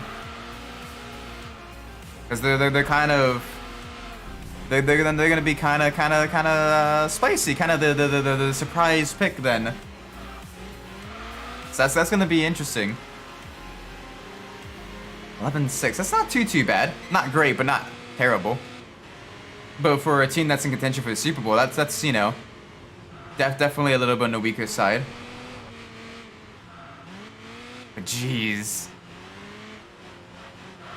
I'm excited then. This is gonna be I'm definitely excited for you and with you then.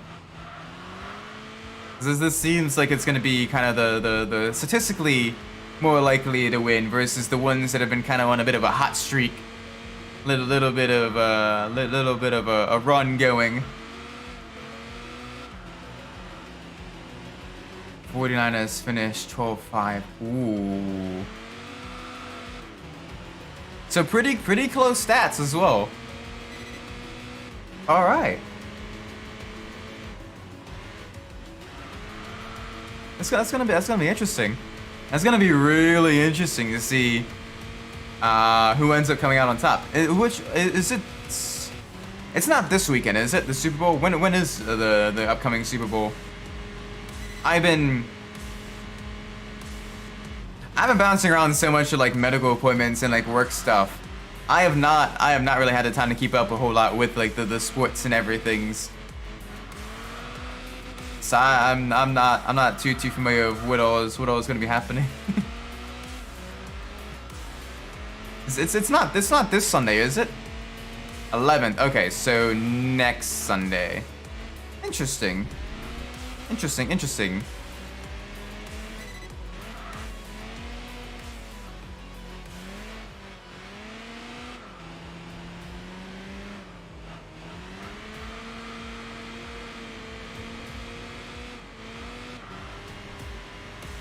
All right. Let's see what we can do here. Ooh. Down into the cobbled sections.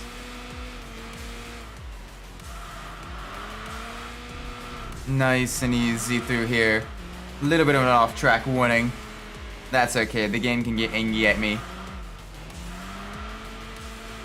Not as a ranked second in offense, 8th in defense, 4th in passing, and 3rd in rushing. Okay. So that's not too bad then. Defense is going to be the weakest point then. How are the Chiefs then on offense? How are the Chiefs then in offense? That's going to be a little bit interesting to see if the Chiefs have a pretty weak offense but a really strong defense.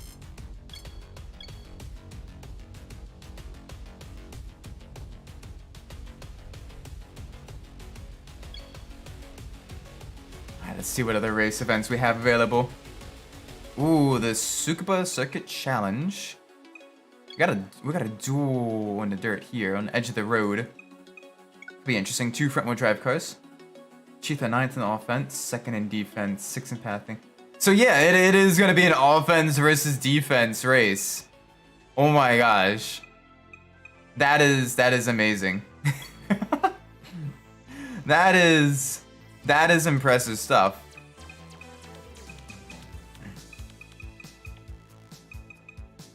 What races should we do here?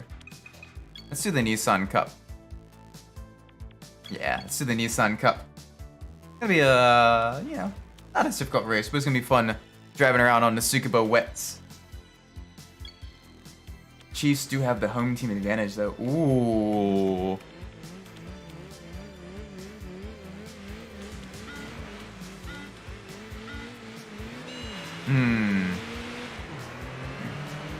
Now I'm trying to remember.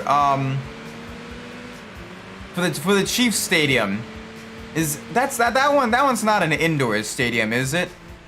That one is an outdoor stadium, right? If so,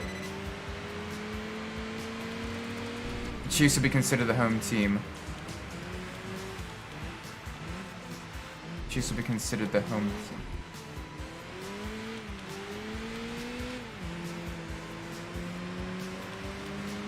Okay, gotcha. Okay, sorry about that. So it's gonna be kind of interesting between these two. So it's a very interesting matchup. We have a team that's gonna be highly likely to score against a team that's very you know, got a very strong defense as well. I'd still put my bet on offense. Playing in Raiders Stadium. Oh, okay. So it's gonna be not too cold then. So you're not really gonna have weather. You're not gonna have weather too much as a factor.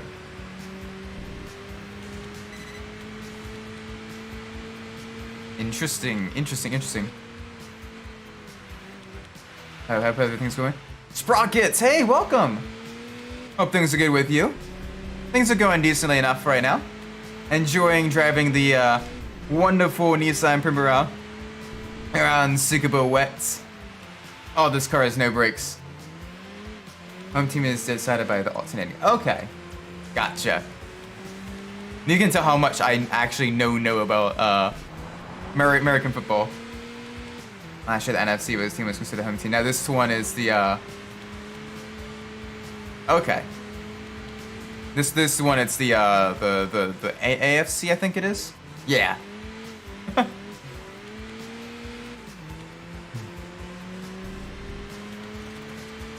Yeah, okay, AFC. Right. Oh my gosh, this little Primera is being it's spicy on the straights, but in the wet, it does understeer quite a bit. The front-wheel drive nature of the car is showing its ugly head just a little bit.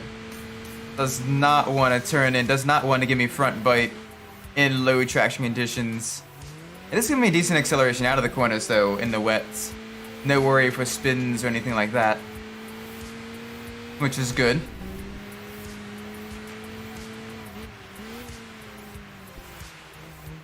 Absolutely love the little Primera though. I love the history of some of the older versions of this car in touring cars, like the BTCC and the Super Tours. That was always really cool seeing videos of that. Wish we got more touring car racing in the States. Like we kind of have TCR as a subclass in IMSA now, but I do wish we got more kind of like the touring cars, the low downforce, kind of more closer to your street cars type of thing. You know, it'd be kind of fun to have some of that stuff. Because we got tracks for it as well, like Lime Rock, Mid-Ohio would be a good place for touring car racing. Pittsburgh would be a good place for touring car racing. Jersey Motorsports Park would be a good place. And that's East Coast. West Coast, Laguna Seca would be a good place. Portland would also be a good place as well. Hopefully the Nines can pull up, because the amount of crap I've been through the last few months, I deserve it. Yeah. Oh, the poor Grizzlies did not have a good season, so here's hoping at least you get the good football season instead.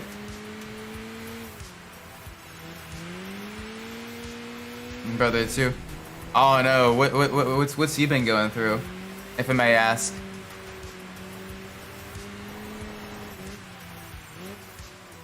Oh, that's so slippery.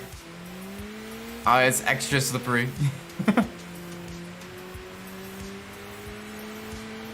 Might be getting laid off from his job. Oh no. Ah, I've been there, man. Getting laid off is no fun at all. If I were him, I'd be getting, you know, getting my resume in order, trying to get as many contacts as possible, and just kind of start doing the rounds for the interviews. If he thinks he's gonna get laid off. If anything else, it'd be good to see, you know, what his actual market value is worth. Maybe see if he can't kind of move up the ladder, find a better position if, you know, this company is going to be at risk of layoffs. It might be a good idea to maybe jump ship early then, get a guaranteed new job. That's assuming, you know, you have this ability to do that and everything, but it is, you know, it is an option. Could be, you know, something for him to do. But jeez, no, getting laid off is no fun. Like, put it this way, I'm going through some interesting medical issues right now, but getting laid off was actually more stressful to me than like the current stuff I'm going through. Like, this comparatively actually doesn't feel too bad.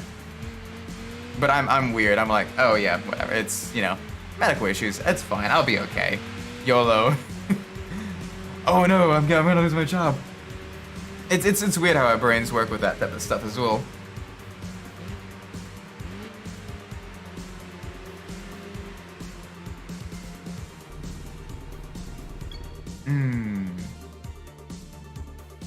There we go. Nice. Extra spicy. Extra spicy little Primera.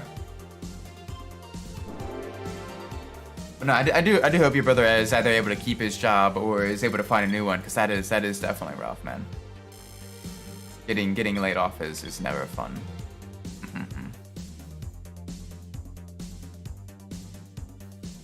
Alright, let's see what events we can do now.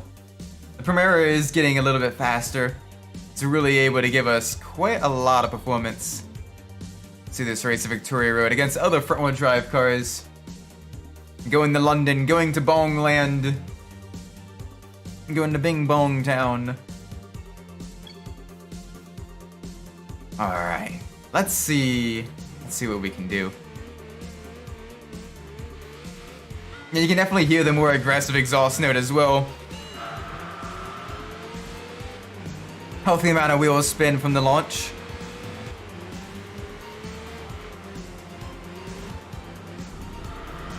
Alright. Come on. Nice and easy. Ooh. Little bit of a frame stutter there.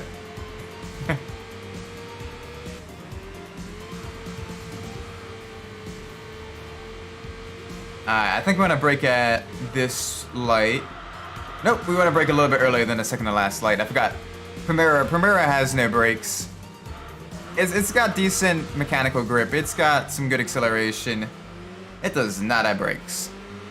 Brakes are definitely one of those vehicles' weak points. I wanna make sure we go just a little bit faster. To do that, we gotta brake a little bit earlier. There we go.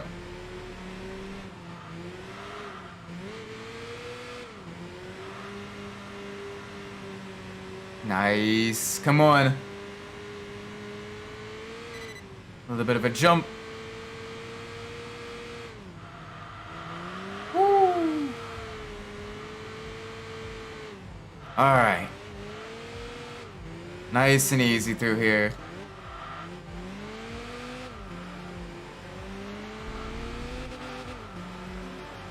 Alright, good. First lap completed.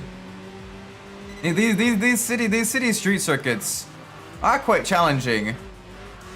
Lot of variations in track width. Very, very, very tricky, especially this one with it's a very long lap. You can see here, track is fairly challenging as well. A lot of interesting apex corners where you have to kind of take a compromise line through them. Low grip surfaces and walls really, really close to you. Makes for a very interesting drive. I think I might take a little bit of a break from Car Mechanics Simulator, actually. Now that I'm thinking about it, I might take a little bit of a break from Car Mechanics Simulator. And I might alternate between Enthusia and the first Gran Turismo. I might still do Enthusia next week. But then after that, I might alternate between Enthusia and Gran Turismo for a little bit. Just to have a little bit of fun. Spice things up a little bit. So we've been doing a lot of Car Mechanics Simulator. We're doing a lot of Enthusia. But I do quite like Enthusia. It is a very enjoyable game to play.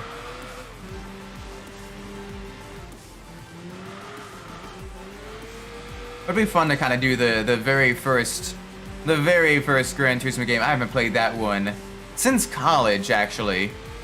So it'll be a little bit challenging getting back into that one. But definitely want to try that. Start from the very first one, at least get through 4. 5 and 6 are gonna be a little bit interesting until I can get a decent capture card that works with PS3. Find a good way to do that. So that way I can then at least try to, you know, oh gosh, get through 3 and 4. Oh no, not 3 and 4, 5 and 6. Other alternative is to upgrade the CPU and do the emulator for those two, but that is going to be a little while, especially if we go through 4. 4 is going to take quite a bit. 4 is going to take quite a bit of time.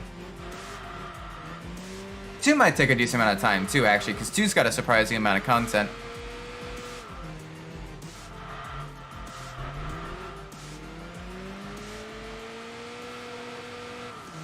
All right, come on, give me some speed.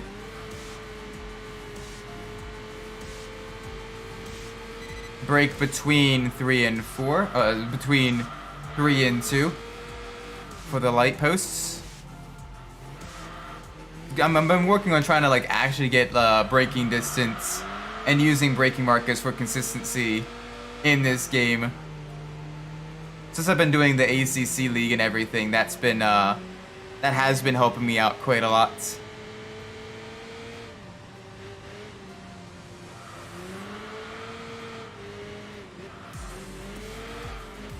Alright, come on. Be good to me.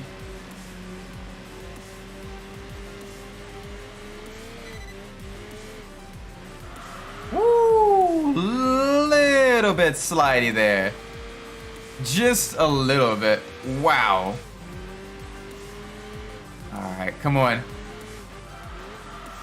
Give us proper touring car driving. Through the twisty bits, going on to the final lap. Let's see how well we can do here. Quite far ahead of the rest of the competition. Also having a lot of close encounters with the wall. I say close encounters, we are literally like bonking the wall. It's not something I want to do. I think the next race we can do should be a little bit more challenging. Give ourselves just a little bit more spice in this.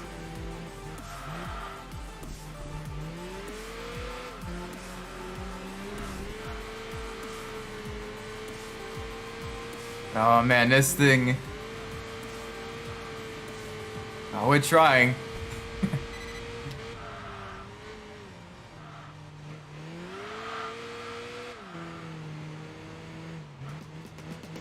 Alright. Nice and easy.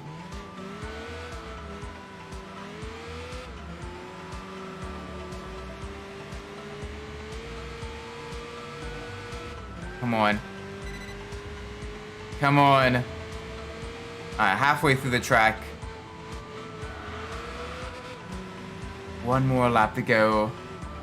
Out of this tunnel, through the S-curves. Then we get to the tight 90-degree corners. It's very narrow through there. So we gotta be extra careful.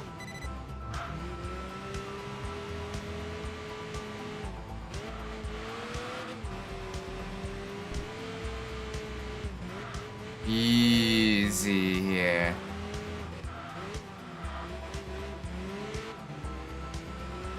Alright, left to it again. Alright, finally through the chicane.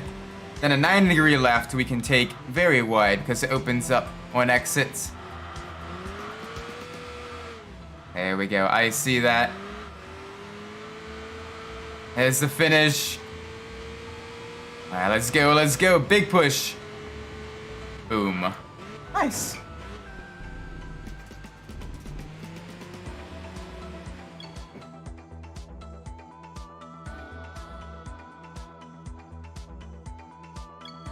Alright. There we go. This should give us enough for a level up. Or 2. It is 2. Nice, 2 more levels up. Until this is now at level 10. Ooh. Quite a lot of ranking points as well. Alright, let's see what other races we can do. Hopefully something a little bit more challenging. Something that we can add a little bit of spice to it. Also, the Grizzlies season is more than that previously. Oh no, what happened with the Grizzlies? What's called? Huh. 1 second. Is it working now? Did it break? Please tell me it. Oh my gosh. I think it broke. Okay, we're good now. We are good now, I think. It's working. Good. That was the weirdest thing ever. YouTube just crashed. Like, everything else is working fine. I'm going through the list. I'm like, okay, internet's working. OBS is working. Alright, CPU's fine. GPU's fine. Everything's good. It's literally just the YouTube website just broke. You know, I can definitely imagine being very upset. You know, losing a good player or what have you. Especially if you guys trade him for someone that, you know, at least he is a bad choice. Like, for example, like Lewis, like for in the F1 world, we have Lewis Hamilton leaving Mercedes to go to Ferrari, which is a little bit interesting. Because basically Ferrari's going to kind of have two, for lack of better words, #1 drivers. It's gonna be a little bit interesting. Traded at best center for a no-name who's probably only gonna play 1 or 2 games in garbage time. That's not good, man. But he was hoping that no-name can kind of, you know, make a name for themselves and make a good name. Maybe they're taking kind of a bit of a risky bet. I'm hoping. But if they're really not gonna play that much and they're not gonna do well, then yeah, that sounds like a bad trade. That sounds like a very bad trade. If I may ask, this no name, what's their record like prior to joining the Grizzlies? Like were they you know, collegiate level? Were they, you know, how well did they do? Pre-draft picks that only gave us a chance of getting someone just decent. They might be going for the draft picks then. But that's gonna be that's a risky venture. I will say that is a very risky venture. But I'm also a very fairly cautious individual.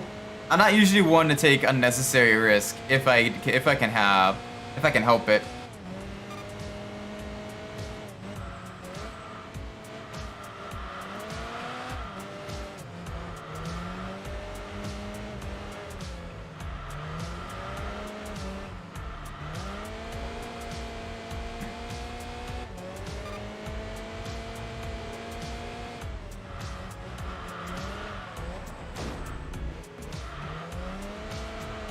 House piece of trash. Jake Laravia? I'm assuming I'm pronouncing that right. Laravia? Cineros, we traded Aquaman. I don't know.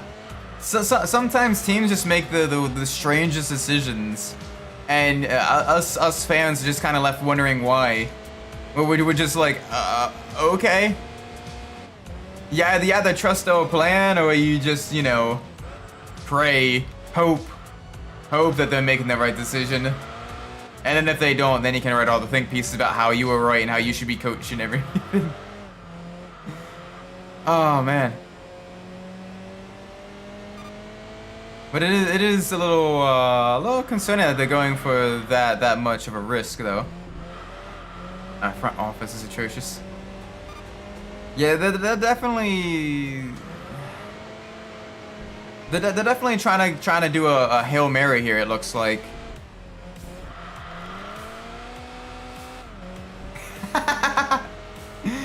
Our FO needs FO. That's clever. That's funny.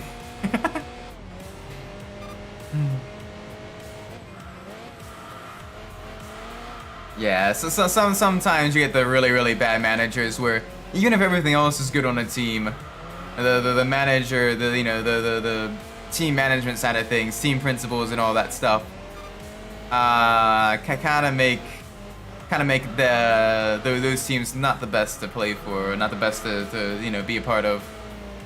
You need good leadership in a team, both on the court and off the court as well. And I'm not too sure that's it. That's definitely a very risky venture. I'm hoping that plays out well for them. But if it doesn't, they're gonna be hurting for a little while.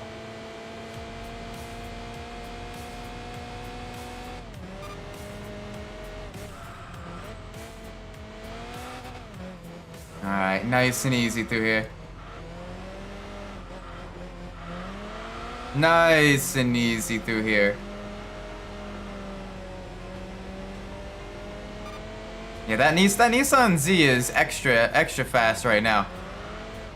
But we're keeping pace with them. We're not really gaining much on them, but we are keeping pace. Like we've been a solid like three and a half. Like we're losing only about a second to them each lap.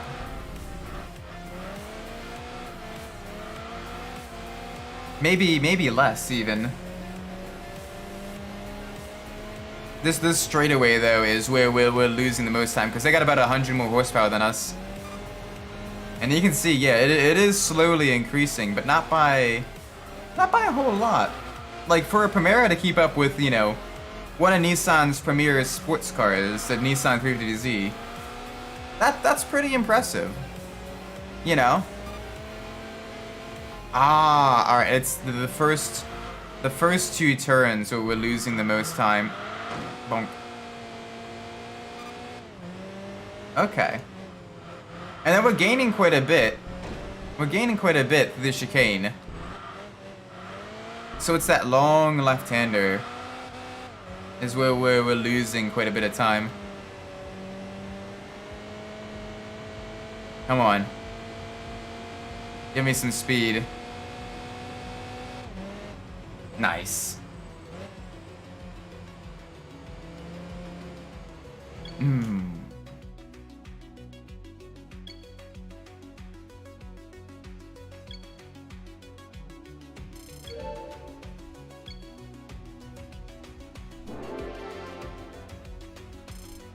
Alright, probably one more race for the Primera. Ooh, let us see what we can do.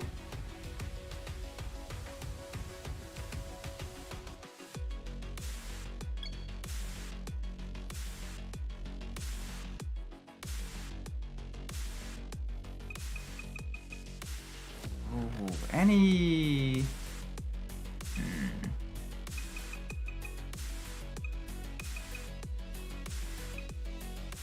Till Ascend Challenge.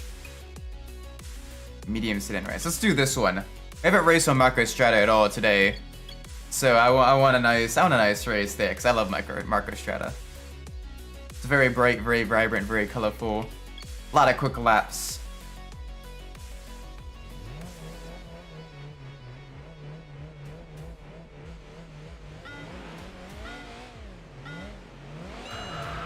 Alright, let's go. Whole lot of cars here. A lot of four-door sedans, like a proper touring car race. Everything from the European types like the Jaguars and the Audis to your Japanese classics like your Primeras. It's gonna be a little bit interesting. Let me just, bro, you can go a little bit faster through the chicane.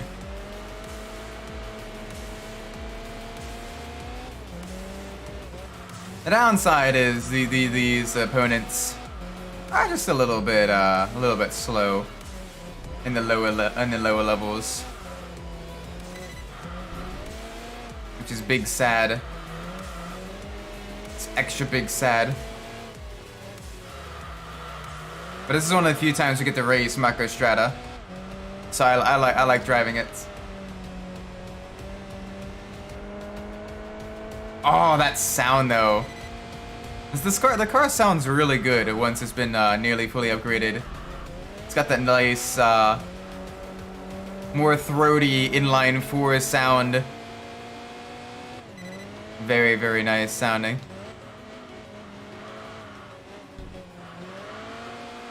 Whoop. A little bit of a bonk there. Let us not have a bonk.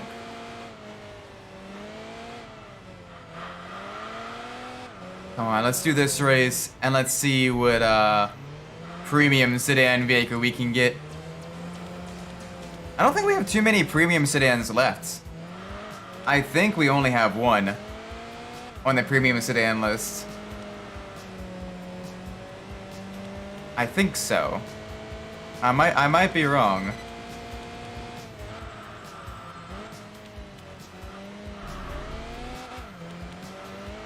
Alright, come on. A little bit more speed. Oh, this thing drives so nice though. Like the cars, you get used to them and they start just getting faster and faster as you get the levels on them. And it feels so good because by the time they're done, they're like, you know, they got a decent amount more power, quite a lot more grip, and they're just very nimble and fun. But you gotta really kind of struggle to get them there. But even then, they still have their mainline characteristics. Like the Primera is still, the brakes aren't that great, and it does understeer just a little bit. But it is quite quick on the straights. Very, very, very nimble through the tighter, slow speed corners. And it does have that stability. All right, come on. A little bit more speed. Ooh, gotta be careful there. Gotta be careful there.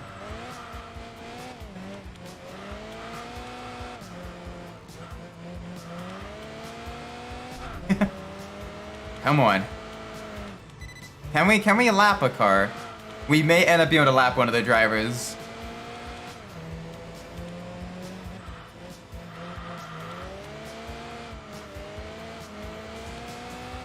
Alright. One more lap. They are one straightaway ahead of us, but we should be able to catch them up this lap. Especially going into the chicane. These drivers are not too quick through there.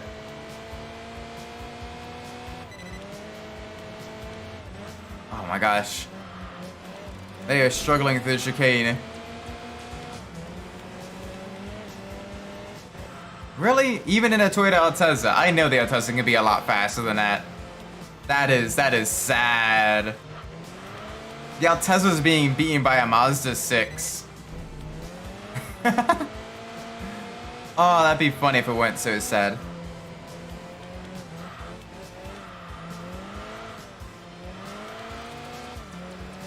Alright, here comes the finish line. Here we go. Boom. Nice. Very nice.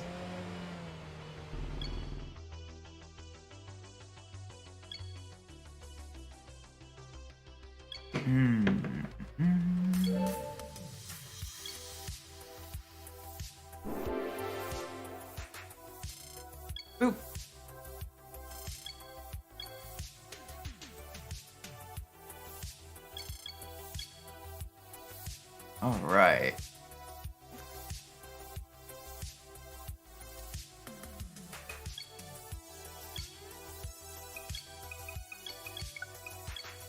let's get that premium sedan wagon. Yeah, there's only one. The Audi. Ooh. Yes. The Audi RS6. Yeah. This is gonna be nice. Oh, what color do I? Red actually suits it really well. Red actually suits it really well. I like that a lot. All right. So let's do one. Let's do a race in RS6. Ooh.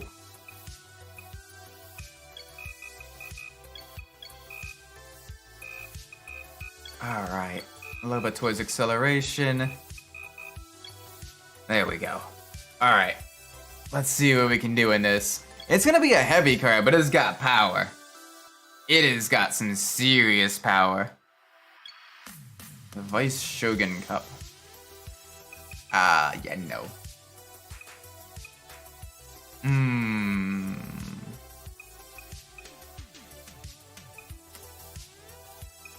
Let's do a run around the Nürburgring. Let's do a run around the Nordschleife. It's gonna be a little bit interesting. But let's do it.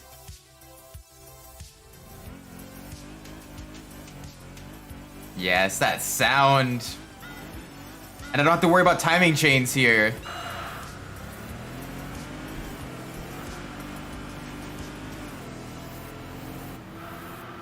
Right, I forgot this one has the flappy paddle shifters. No clutch here.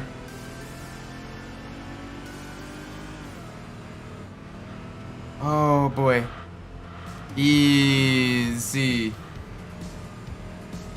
Easy.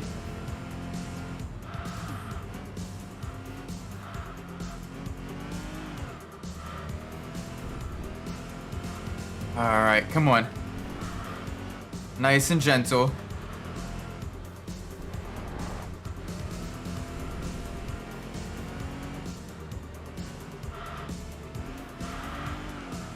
There we go.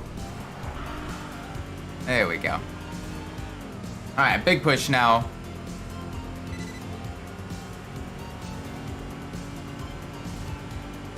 Alright, I gotta brake before the jump at Flugplatz, because otherwise the car is going to catch a serious amount of air. I love the off-throttle rotation on the Audi. This thing is going to be a very beautiful vehicle.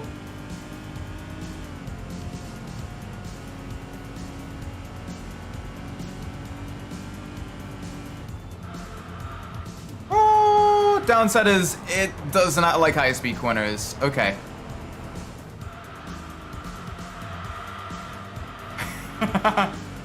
Alrighty then.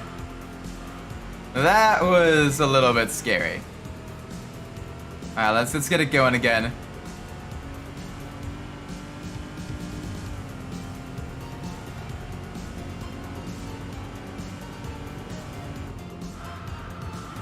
Yep, brakes are not good in this. Brakes are not good. It's got a lot of power, but it is a heavy car. It is definitely a very heavy performance machine. So I gotta be a little bit careful because it does have a lot of grip, but it is still a little bit understeery. So let's go see what we can do with this. Easy. Gotta be gentle here. There we go. There we go.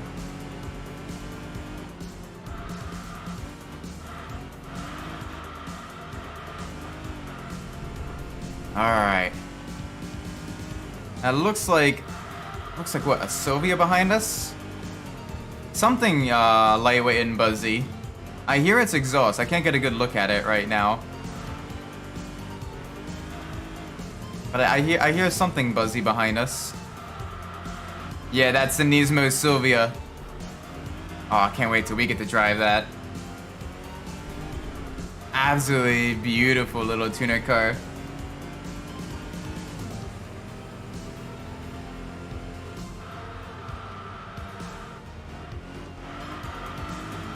Alright, nice and easy through here. About a little bit under halfway through a lap.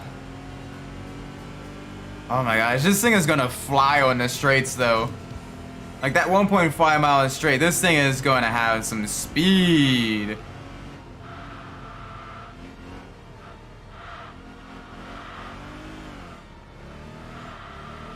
It is gonna have some mega speed.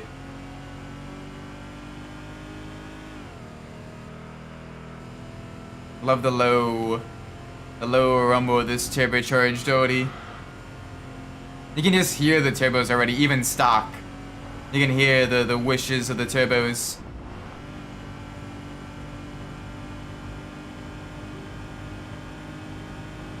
As they're just squeezing more and more air into the engine. Okay, I need to go down a gear or two. Probably just one. Jeez.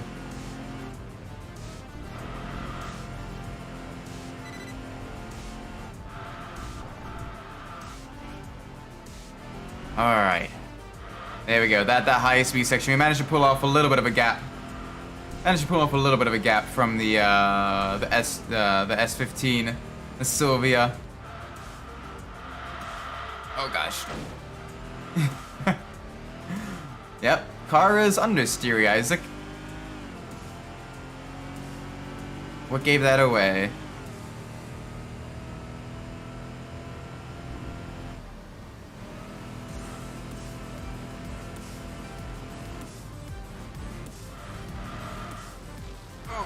Whoa!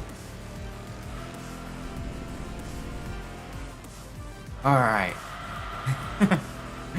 Wow. This thing is a little bit of a handful. This beautiful, big Audi RS6 heavy car. Got that all-wheel drive, got that turbocharger. Jeez.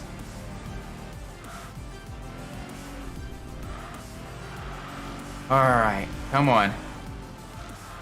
Nice and gentle. Let's try to finish this lap. Try to get this last bit of the lap done as cleanly as possible.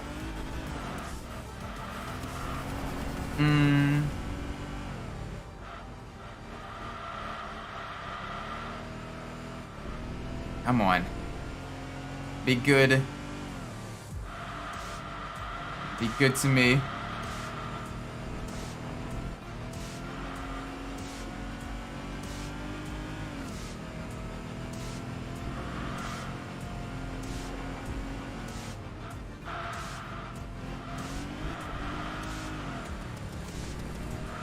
Alright. Easy. Easy, easy.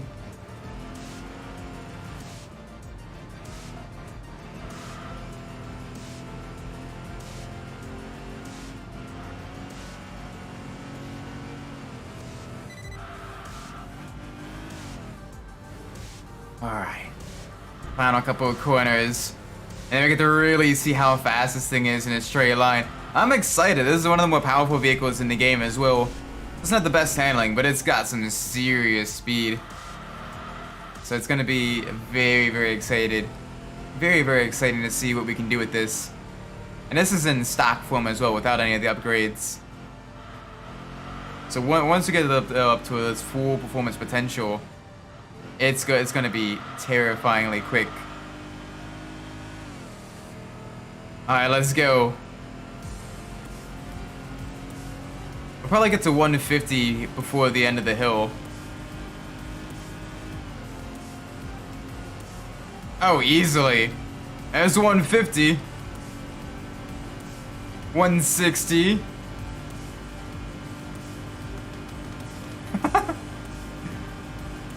$170.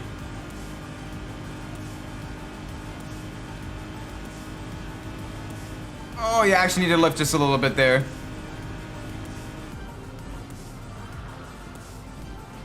Oh gosh. Oh, the brakes aren't working. Wow. That is some... 170 miles an hour. Gosh, can you imagine how much power this thing makes when it's fully tuned? Wow. The fact that that Sylvia kept up with us, though, is terrifying. Cause that Sylvia is a little bit spicy. Wow. Oof.